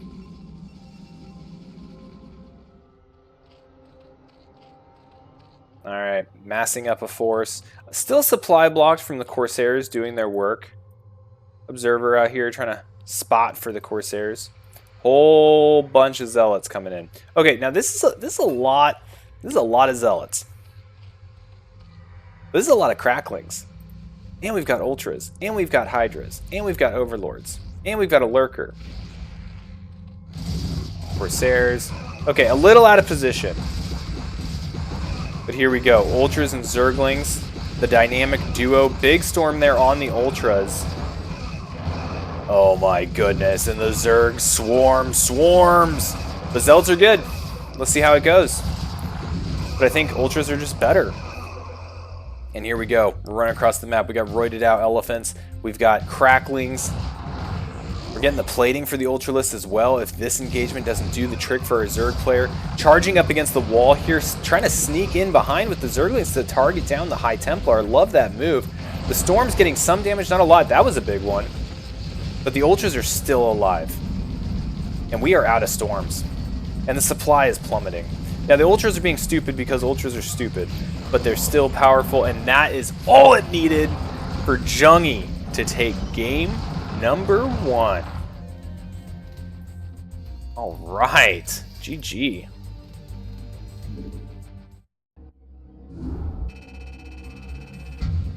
Oh, Ultras make me happy. Unless I'm facing them. Then they make me sad. But Jungi is going to get 1 on the board here, and we're going to be going into game number 2. Will Jungi be able to seal the deal with a 2-0? I don't know. We're going to have to find out. And let's go into game number 2. Now this one is going to actually be on Eclipse. Probably.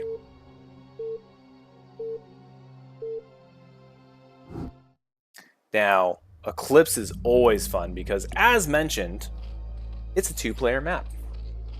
And Zerg has 4 pool in their sleeve, which is always great on a 2-player map. And so our Zerg player I'm referencing is Jungi up here in the top right, representing the big naturals. And then down here in the bottom left, we've got Pepperu, also known as Peru, representing the bargain bin Bonjwas. We'll have to see how both players play this out. Now, I believe even though these replays are flip-flopped, I do think these games were played in this order. So, I don't know if last game we'll be able to connect the dots based on like what we see in this game that may have led to the adjustments in that one. And I think Polestar is game number 2 as well. And Knockout, I think, is game number 3. So we'll have to see how it all lines up through the series.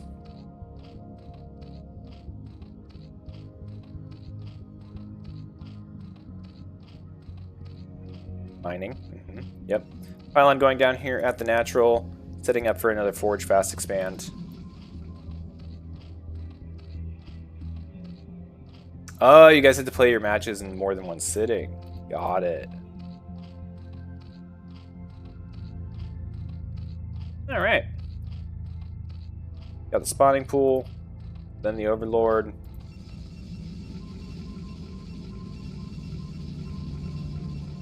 Probe heading straight across.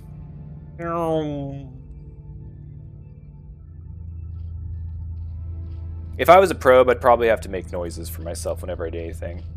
Be like, and I imagine that's what this probe's doing as well. Alright, so we're getting a gas here. Spawning pool finishing up. We'll see if we go 3. Yup. 3 pairs of Zerglings, baby. Got the Forge going down. We'll see if he ends up going Nexus Gateway again. I think the city might be a little bit awkward here. Oh, we're starting off with cannons this time. Okay. So a little bit different from the last game that we saw.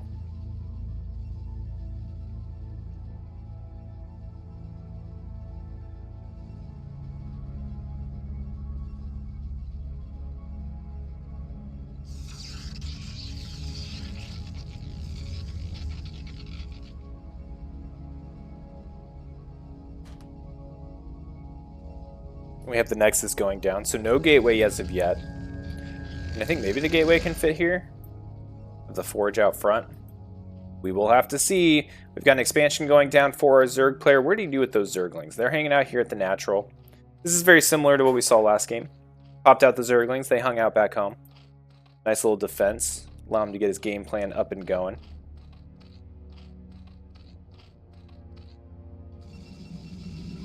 Nothing really going on in the Protoss main. Another cannon and then gateway. Okay, so we're doing cannon, gateway.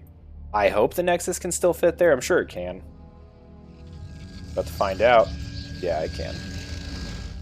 Cool. So this looks rather solid against this. Looks like we might be going for that macro hatchery again. Unless this was just a miss rally. But probably not. Yeah, there we go. Okay, so third hatchery going down. We've stopped gas mining. Ronin up.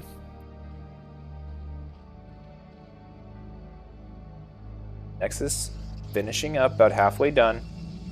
And now getting gas. Overlord's going to sneak in here, get a full scout off what the Protoss is up to.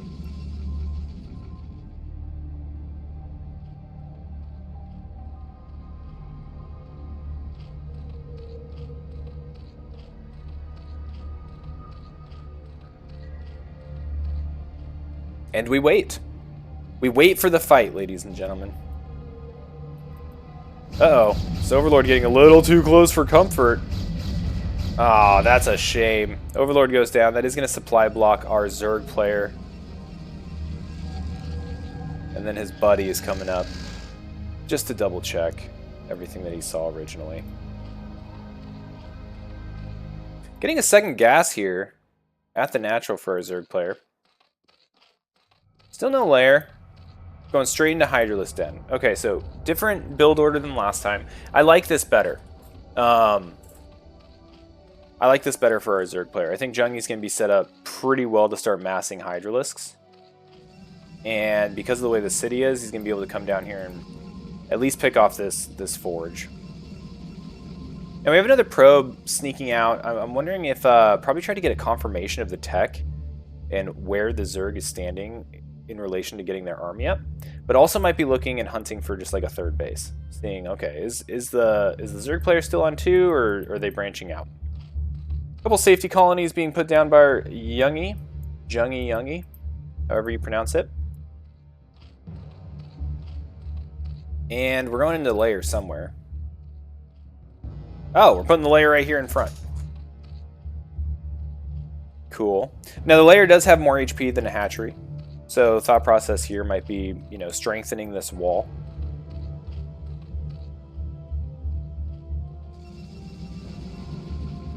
Second assimilator. Okay, now here's the Stargate. Okay, so a little bit earlier Corsairs than we saw last game. In fact, both these players, their builds look a little bit more refined than the game we watched last. Got Lugi range, got Overlord speed.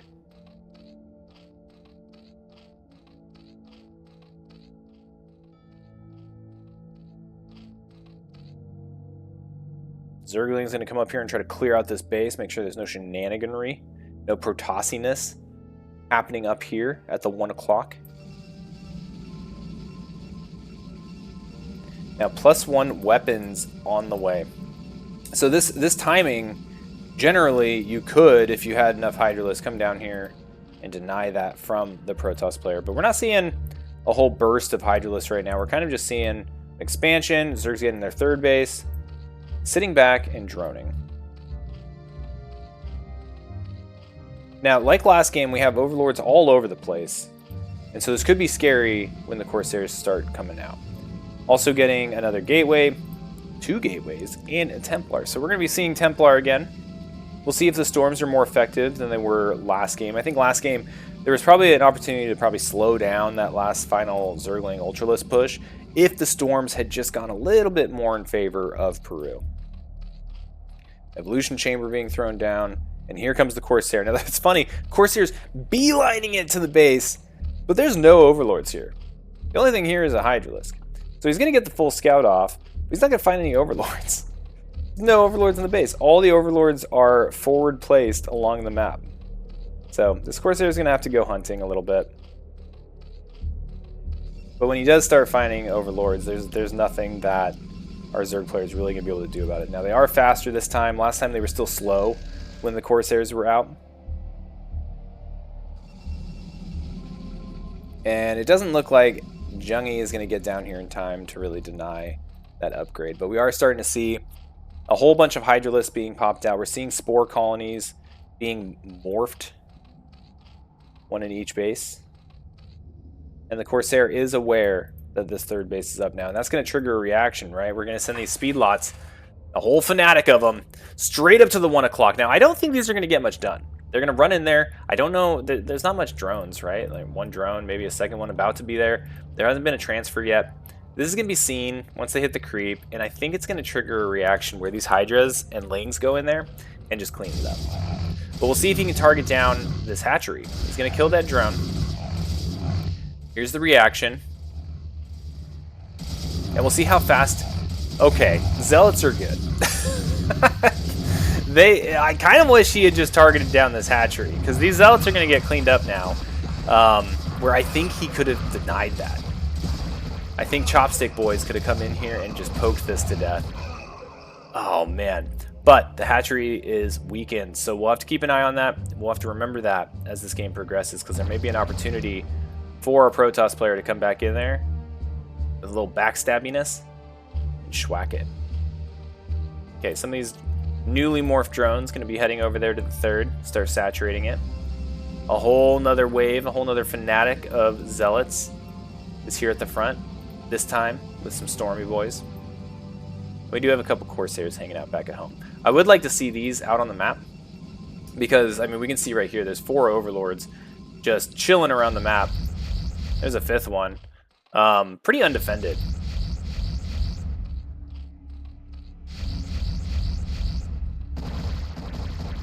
Ooh, nice little ambush here from the Hydralisks. Are going to be able to save that Overlord and knock out one of those Corsairs from Pepperoo. Okay, Zealot counts are continuing to increase. Corsair count as well. And here comes a whole barracks explosion, bringing up the, or not barracks, gateway explosion, bringing the gateway count up to 6. What is that? 3, 4, oh, 5. No, 6. I can count. Was this +2 melee? Yeah, +2 melee on the way here for our Protoss player. And these Corsairs are going to head up here, likely going to find this Overlord chilling by itself. And they're probably going to get the scout off in this 4th base. Now, for our Zerg player, we have a Hive, but it's not here. No. We put the Hive right here. We've got the Hive morphing, and we're likely going to see some more Ultralisk action. That's what we're all here for. Ultralisk and carriers. Why build anything else? Don't tase me, bro. The Overlord goes down. Drone had to watch all of that. Here come the Hydralisks trying to ambush these Corsairs, but they're long gone, heading home. Ground army continues to increase here for our Protoss player, sitting at 83 supplied. Now the worker count for Zerg is looking really good. 43 to 37 in favor of Zerg. This hatchery is still beat up and bleeding. It's like really bleeding. Here comes the initial push with Hydras. Now I don't think this Hydra push is really going to get anything done. ET on the field. Keep an eye on that guy. Okay, it looks like they're just kind of parking. Now, Lurker aspect is almost complete. Once it is done, I imagine we're going to see this entire thing just become eggs. Got to replace those overlords that the Corsairs are schwacking. Got drones hugging a wall. Zerglings crackling upgrades coming into play. This looks like last game a little bit. Third base for Protoss, though. Could keep him in this game. This is starting to look scary. So Lurker has been researched, and I want to see how many he makes because we have a whole buttload of cash. Okay, we've got 2 control groups of Hydralisks here. Do we stay as Hydras or do we go Lurkers? We stay as Hydras. Hail Hydra.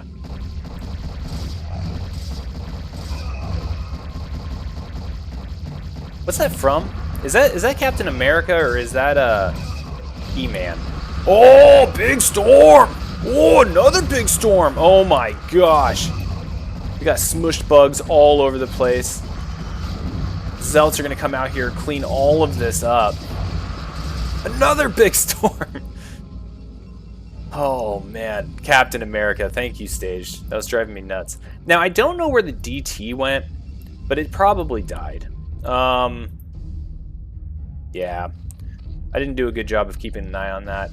So we do have our hive. We have 6 ultras morphing. We've got ultra steroids being researched. That hatchery's still bleeding. This one is fresh, brand new, and the drones are all coming out. Yeah, we're just freeing supply for ultras, baby.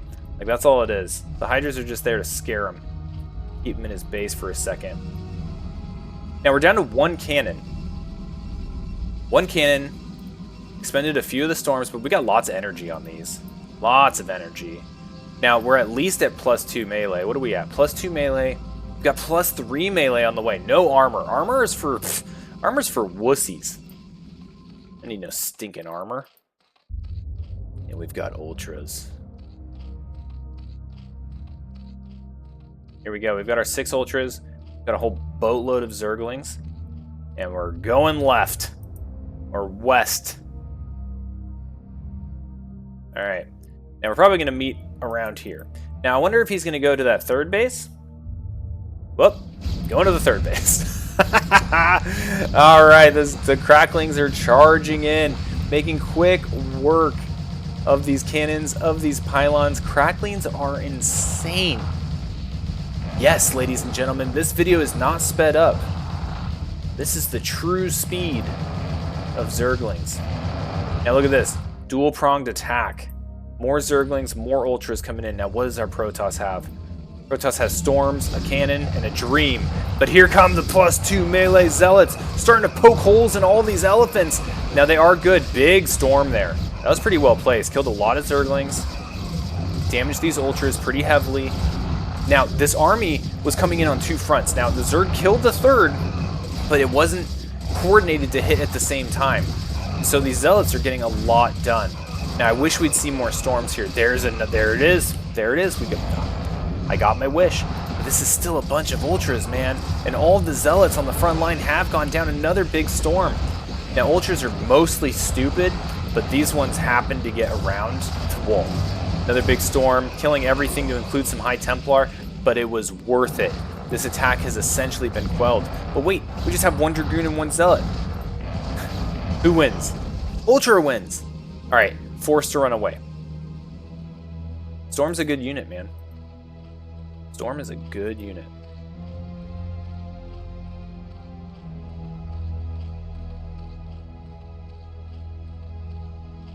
All right, A lot more ultras. I think Protoss is in danger, right? Cue the Ralphie meme. It's like, I'm in danger.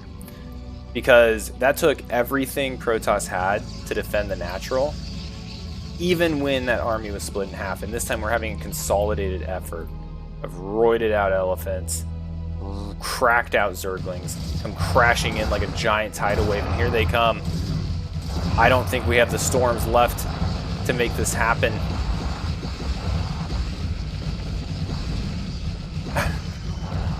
Oh man, everything is just getting schwacked. And there's the GG. Jungi's gonna be able to take it 2-0. Giving Big Naturals another W. Alright, let me go ahead and fix this real quick. Boom, boom. And then I need to step away from my computer for just like 2 seconds. 2 seconds. Alright, I'll be right back.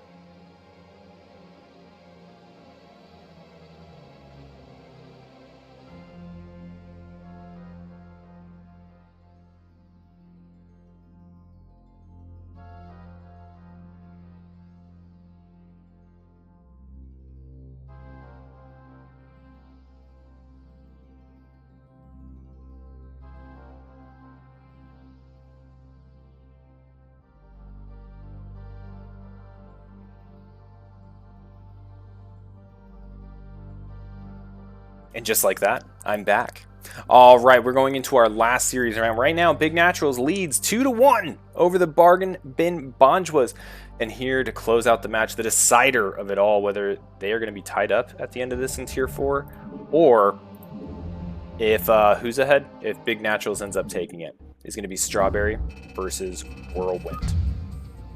This is going to be ZVT. We finally get to see some Terran. I know that's what everyone comes for. And so now we're going to get it. Lucky you. Let me go ahead and change the scoreboard for the in-game scoreboard. We've got Strawberry, one of the better berries. And then we've got Whirlwind, one of the better wins for Big Naturals. We're going to be playing on Eclipse, hopefully, unless everything's mixed up again. And I think that's everything we need. Let me go ahead and find the game.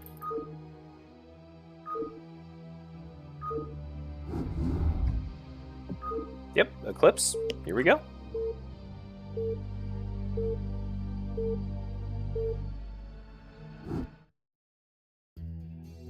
All right, here we go. Strawbles, also known as Strawberry, representing the Bargain Bin Bonjwas, is going to be spawning up here in the top right. Down here in the bottom left, our blue Terran, Summit Wind, also known as Whirlwind, representing the Big Naturals, the biggest of naturals, most natural of bigs.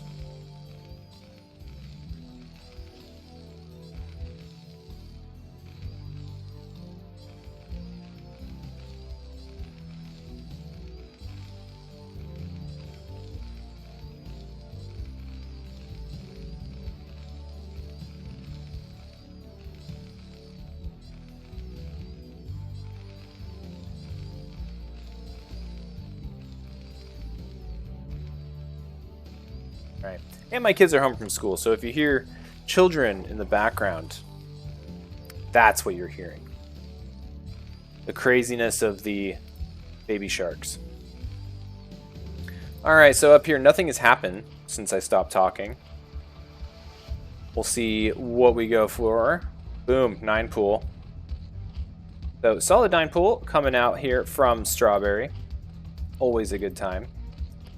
No Overlord. Getting right into it. Meanwhile, we have a wall being built down here for Summit Wind.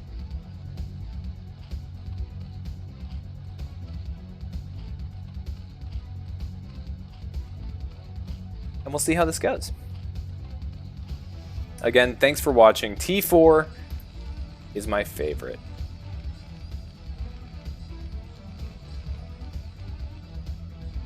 Barracks being thrown down here for Summit Wind. Getting a nice little wall off here. Gonna help slow down, provide small openings where SEV and some Marines can block any flood of Zerglings that may be coming in. And it is a 2-base map, so you gotta be prepared for the most aggressive of aggressive things. But in this case, it looks like only 2 Zerglings being made. And Terran's going to be sending over an SCV just to double check, make sure he is aware of what's going on. If he's seeing a string of Zerglings heading straight across the map, or whether he still has some time.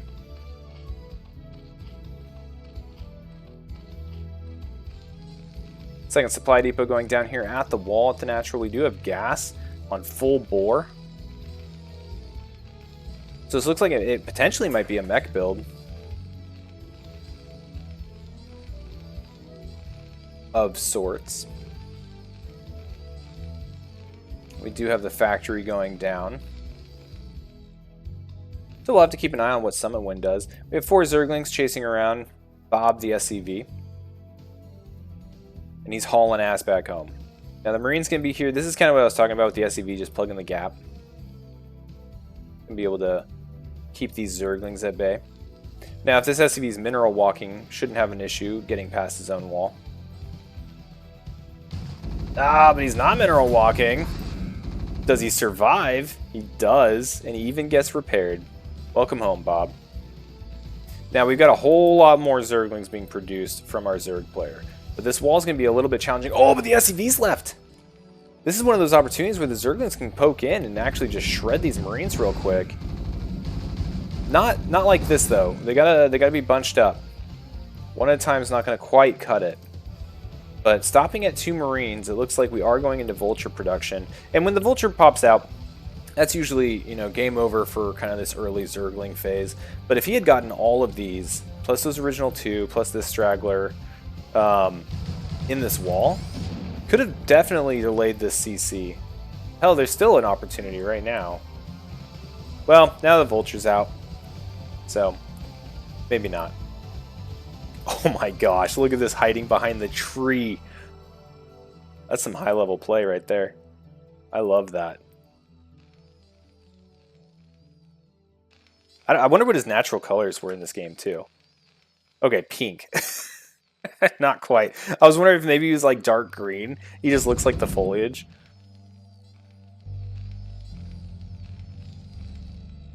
Okay, we got 2 Vultures. We have a 3rd on the way. Second factory, it does look like we are going into kind of potential for like a Goliath build. Now these Vultures, nice little patrol micro going on here from Summit Wind, is going to be able to clean up these Zerglings and head across the map. Now, Strawberry is in a little bit of trouble here, because these Vultures are going to be able to just run straight in here and start picking off drones. We don't have a Spire yet. We have a couple creep colonies. The layer is complete. We've only got a few Zerglings. These Vultures, if they're not surrounded, could straight up end the game right now. Okay, Sunken Colony is being morphed in. So there's a small window of time where these Vultures can do some heavy damage. Killing a lot of Zerglings. Now this is still big damage in its own right, in the fact that we're using up larvae to make these Zerglings, and these Vultures are just erasing them. Ooh, parking up here behind the gas would be great, but unfortunately this Sunken's going to kill both of those Vultures. But if those Vultures were able to sit here and deny that gas, the amount of damage opportunity from the future Mutalisks, which there's no Spire, I guess, but if there was a Spire, you could really slow down that portion of the game. A lot more Vultures coming out, so I thought it was going to be a Goliath build. We have not transitioned to Goliath production yet. We are going into 3 factories. We do have armor vehicle plating being upgraded here for our Terran player. And still more Zerglings for Strawberry. Which I'm very glad Strawberry is also red. It's kind of frustrating when Strawberry is like blue or a different color. And you know what? That actually makes more sense. The Strawberry was pink. Well, I guess maybe not. I've never had a pink Strawberry. But man, I bet they're delicious. Alright, Vulture's going to come out here. Ugh, getting a little bit close there on one of the Vultures. Kind of microing it, trying to keep it away from the bulk. A lot of these Vultures on hold position are going to just be mowed down by the Vultures, but Strawberry does react, pulls them back a little bit. But yeah, Vultures against Zerglings at this stage in the game, they just shred. So more patrol micro. And we may be able to get some drone kills here. Alright, the Vultures are doing work here against this Zerg player. Didn't kill really any drones, though. Weakened a couple of them. And retreats back to the safety of the Sunkens. Now, the Spire is going to be finishing up here. Strawberry, you know, unfortunately, because of all those lings, doesn't have a whole lot of minerals, but does have a lot of gas. So we're going to be seeing Mutalisks coming out here very shortly, but the pressure from Summit Wind really slowed this down from Strawberry. And back home, we'll see what he's producing. It looks like we've got Goliaths, we've got Goliath Range, we've got Siege being upgraded. Look at this production tab. We've got everything in the kitchen sink being made for Summit Wind because he had all that money. He was microing those vultures, and he comes back home and he's like, oh, I'm rich. Build it all.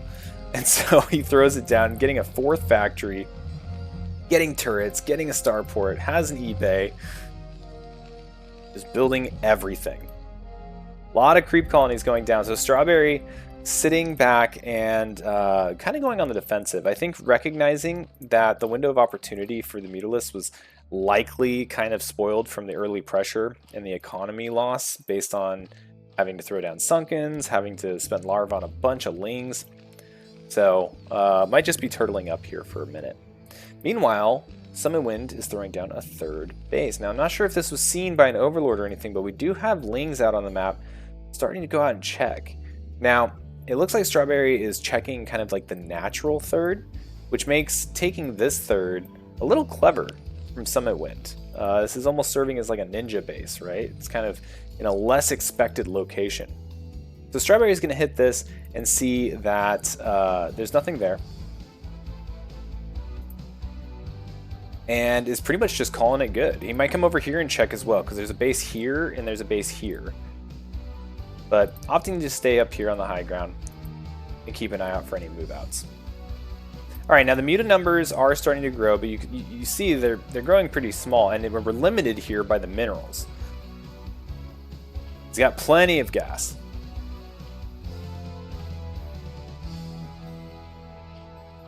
Alright, cool, cool. We have a vulture up here. Got a whole bunch of kills, probably from Zerglings earlier. I haven't seen whether a drone was sent up here, but the Overlord's going to spot it, and the Zerglings are going to come up here and clean it. And so now there's an opportunity for Strawberry to get a 3rd.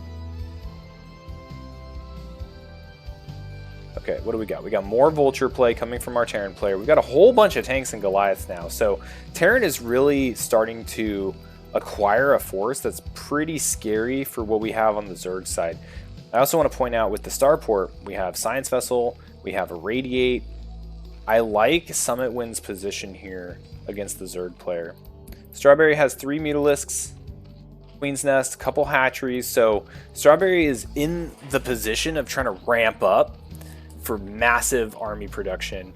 But we'll see if he has time, right? Like if Terran decides to move out, Strawberry is going to be in a really tough spot. And what I'd like to see is I'd really like to see these mutas at least out on the map. Not necessarily like harassing the main, but just checking, looking around, seeing what they can see. I'm sure the Overlords have spotted some mines. Maybe go and clear some mines. Interesting drone. Is this a rally? Oh no, this might be a rally.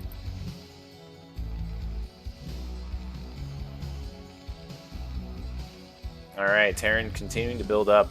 The supply is getting a little scary.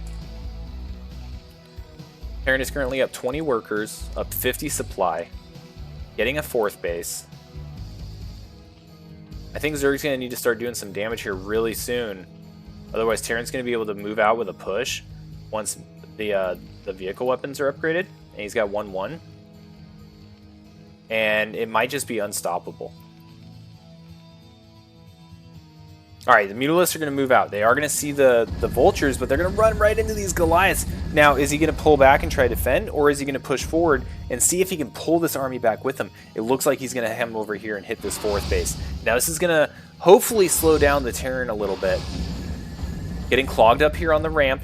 The Mutalisks are going to go into the main. Big opportunity for damage. Now, there are a couple of turrets here. There's only 6 mutas, too. I kind of thought there was more. But going to be able to knock out at least 1 turret. There's a little bit of a dead zone down here. This turret is just a freaking beast when it comes to range. Holy crap. Oh, but does spot the the science vessels down here and might be able to knock them out. But unfortunately, targeting onto this starport, not going to be hitting those. Meanwhile, I think where the attention is this going on up here. Now you can see the rally. The drones are taking hits from these vultures. You can see the rest of the mutas sitting here as well. And Terran is starting to set up for their big push. Looks at this, says 4 mutas, whatever. That's going to take all day for you to really do any significant damage. Sending some Goliaths over to clean it up, irradiates them. That's done. Now it's time for Terran's turn. Terran is moving up and about to put a walloping here on this base. Now, as long as he doesn't completely miscontrol this, and as long as these mines don't blow up on top of all of this stuff, Terran should be in a very good position. Oh no, Siege. Sieging up the tanks, gonna start wiping out these Zerglings. Now the Zerglings had an opportunity there. And they still might, if they can close the distance here and get a mine to explode, that could turn the tide of this entire battle. Now there's only one Goliath up here. The rest of them were sent back, right? They're all over here at that third base. So these mutas might be able to clean up this entire army for free. You can see the muta count, much more significant than the original like 5 sent over to the main base. This is a lot of dead tanks. Now, for that, killed some Zerglings, killed a couple Sunkens. This is some really good compensation from our Zerg player, but the Goliaths have arrived, the Science Vessel has arrived, and at this level, trying to split out an irradiated Mutalisk is really tough. And these Mutalisks are just, oh my gosh, they are just evaporating. Huge play from our Terran player. That was absolutely ginormous. Gonna get an Overlord just for good measure. And now the gates are wide open.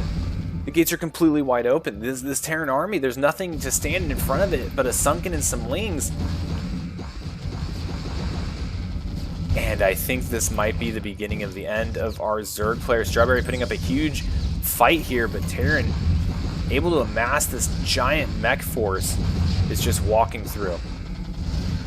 And you can see the supplies now, right? Like, Strawberry is about 1/3 of the supply. Has a lot of larvae to work with. Well, I should say hatcheries. But unfortunately, having to, oh man, throw into Zerglings, they're just not enough to even approach this army through the hail of bullets. I mean, as soon as they hatch, they die. Hitting a couple units here and there, but at extremely inefficient rates. Oh man, and the mines. Mining up the ramp. Putting on a tight contain here. Sending up into the main base. And more Zerglings just pouring out. Oh, there's an Ultra! Game's not over yet. When Zerg has Ultras, anything is possible. And it dies. Okay, so that Ultra died. Ooh, let's try with this one. Here we go.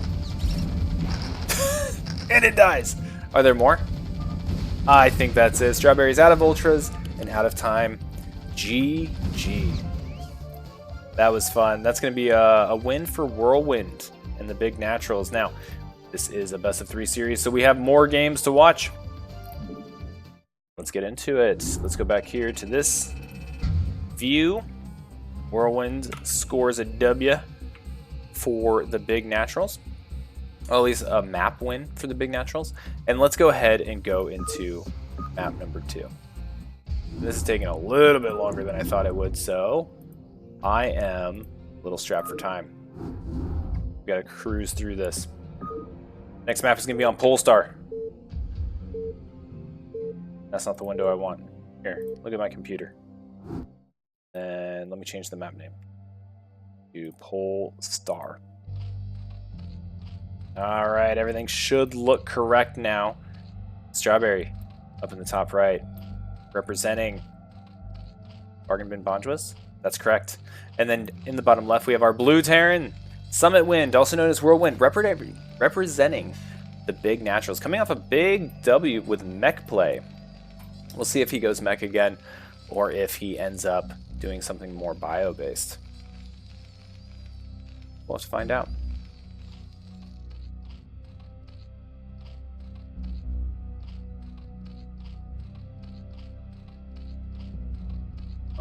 we'll wait to see what comes up. Like I said, I'm a little strapped for time, so I'm gonna double speed, I think, the early portion of this. Unless there's some sort of cheese popping out. Is there cheese? No. There's just a supply depot.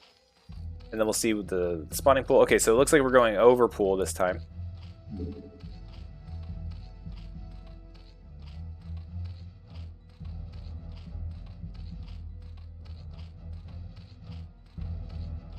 Droning up, droning up. Okay, so we might be going up to 12 before pool. Might even go into an expansion. Does look like expanding is not the thing. Okay, it does look like expanding is the thing. Alright, so Zerg throwing down a 12 hatch. Meanwhile, similar wall going up for Summit Win like we saw last game. And the SCV is scouting up here into the top left. Now, cross scout with the drone is going to identify the wall. And so now Zerg has confirmation of the location. It's going to go up into the main, see that there's factory play about to be jumping in as well. So definitely seeing the gas go. Not seeing the factory go down, but there's the factory. And so we're going to be having more mech play. This time being a little bit different than last time. We saw kind of like a 9-pool play from Strawberry. Didn't really get much payoff from the early Zerglings. And so now going into more of an economic build might have a little bit of a different engagement here with the mech. Now, something that Strawberry, I'm sure, is thinking about is the effectiveness of those vultures in the early game. And so I'm wondering if Strawberry will throw down like a preemptive sunken and the natural, or what the game plan is there. Because I don't think he's going to be able to get in, get the economic damage with just a couple Zerglings. Which he did make 4. And 3rd hatchery. But I'm curious to see how he's going to play against the vulture play. So the factory is complete. Vulture is on the way. 2 Marines again. Expansion. 4 Zerglings are going to come down here. There's no SCV this time. So we'll see if they end up poking all the way beyond the wall, or if they're just going to stop short and keep an eye on any push-outs. But now that the Vulture's here, like, there's not, these 4 Zerglings aren't going to do anything. Alright, so the Vulture being sent straight across the map. After they do some patrol micro and kill these Zerglings.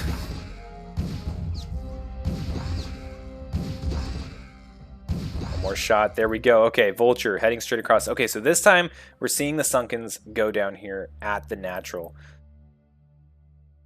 Now, they're a little far from the mineral line, and there's also gaps here to where this Vulture can just run up into the main. So a little bit dangerous still for the Zerg player. There's one drone. Gonna get a... Ooh. Gotta love Zerg healing. Oh, you gotta keep an eye on the Sunkens. Unfortunately, the Vulture does go down, but there was an opportunity where that Vulture could have come up here and been a real pain in the butt. We do have a layer finishing up here for our Zerg player. And overall, I think compared to last game, Zerg is sitting in a lot better position. Last game, I think the early Vulture damage was much more significant, and they came in pairs, right? This Vulture's not going to get anything done. You're not going to get past 2 Sunkens, a 3rd one on the way with 1 Vulture. So now Strawberry has an opportunity to kind of sit back and work through their game plan. Now we've got 4 hatcheries up. And I wouldn't be shocked if we saw actually some sort of like Hydralisk lurker push coming from this. I think that Strawberry wants to get rid of this scouting SCV before he reveals the tech that he wants to push towards. So we're going to see this get chased down by a drone, which unfortunately is in the way of these lings. There we go. A little bit of a traffic jam. And once this SCV dies, I imagine we'll see a tech choice. Boom, dead. Okay, now what? Now what? Evo chamber. Alright. Back at home for the Terran. Got a second gas just now up and running. We're at 3 factories, 2 with add-ons. We're getting more vultures, but we're going straight into siege. So we don't have the armory yet. We're not getting... well, I guess the armory just went down, just finished. But I don't know if he's going to be going straight into Goliaths. Okay, he is. But he opted to get siege and range now. So siege first. And I imagine that's a reaction to seeing the number of Sunkens here. That might be just like his method to break through that. So Queen's Nest on the way. Looks like we're going to be racing up towards Hive. Now I wonder if, or maybe we're just going to use Queens. So using Queens and Spawn Broodling would be a great counter for the likely tank push that we're going to be seeing here soon from Summit Win. Alright, first Goliath is out. We're having to build turrets because we didn't get confirmation as Terran as to if this muta pressure was coming or not. Now we, the all-knowing observers, know that it's not coming. So, nice little force there. Vulture running around, keeping an eye on whether or not the Zerg expands to the 12 o'clock. And getting a good amount of Zerglings just for fun. Whole lot of Zerglings. Okay, the Zerglings to clean out the Vulture.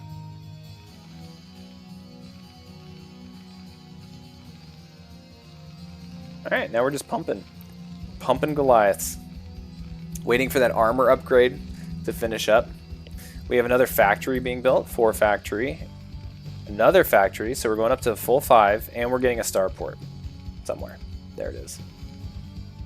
Meanwhile, for the Zerg, we've got a whole bunch of Zerglings, and you guessed it, Spawn Broodling, baby. You're going to see actual queens in this match. Very exciting.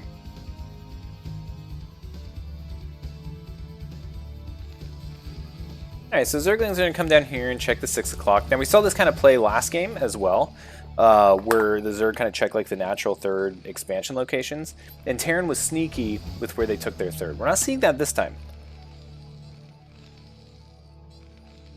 Terran opting not to expand.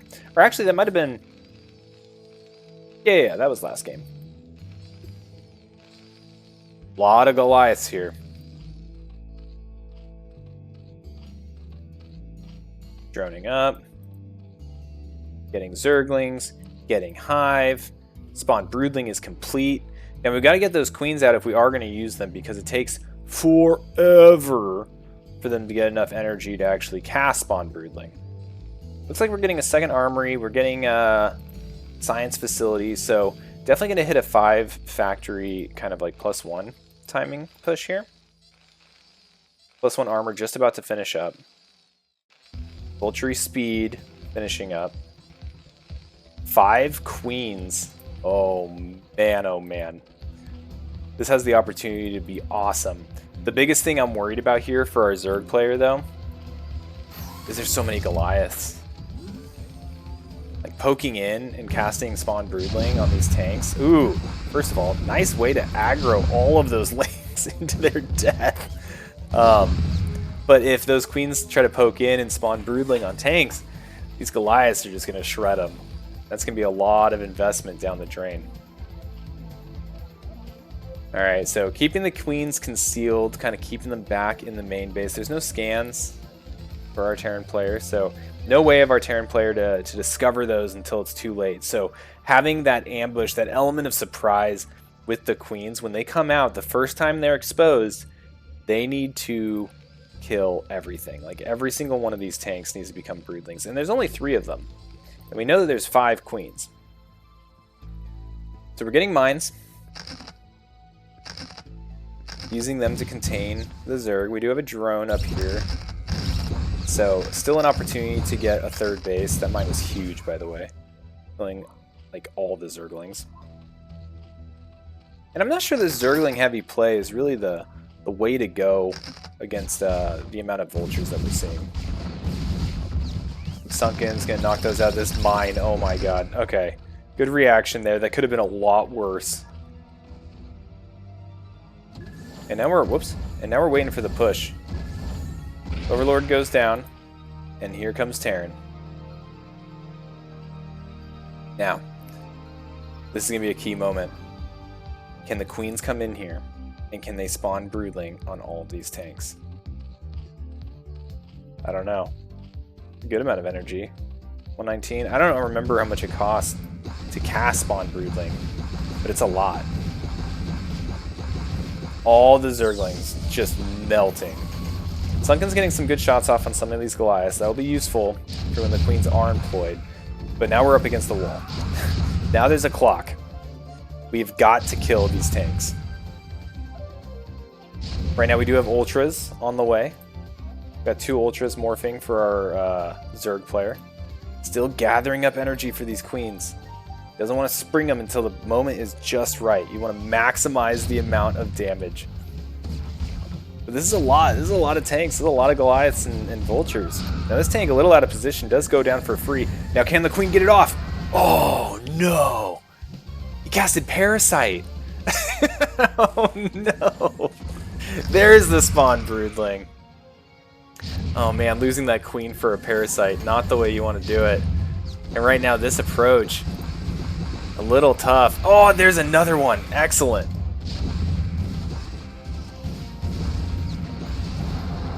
Alright, now here come the Ultralists. A little disjointed, but I gotta say, I loved the effort here on using queens.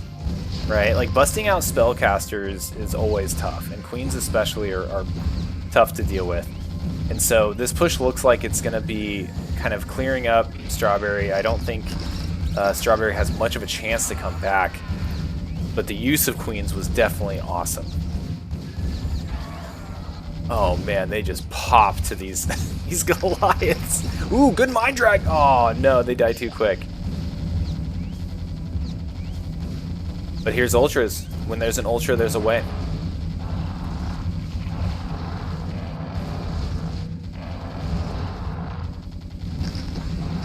Ultra's doing pretty good here. The tanks didn't really follow up with the rest of the army.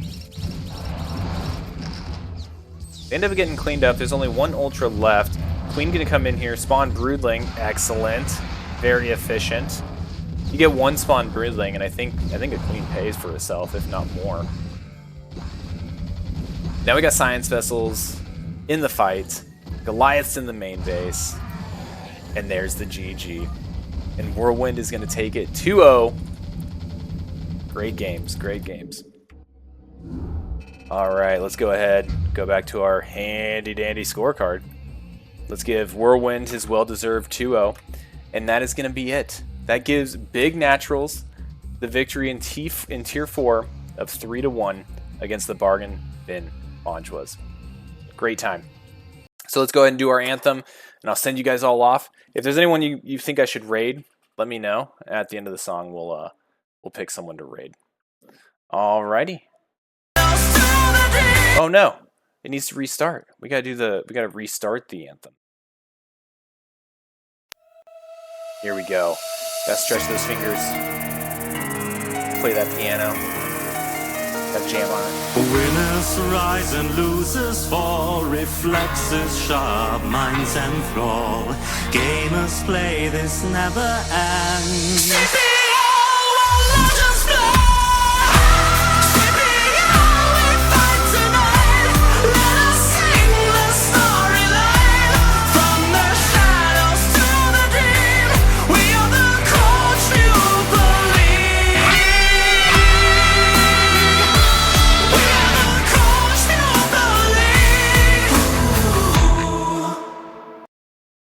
I only stream, so I can do that anthem.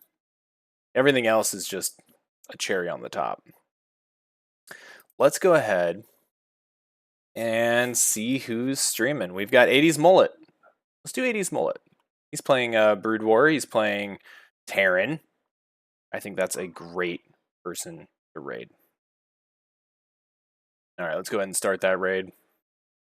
Thanks again for watching. If you haven't joined CPL, you should. If you would like to join StarCraft Underground, you should also do that too. And I'll see you guys all next time. Bye!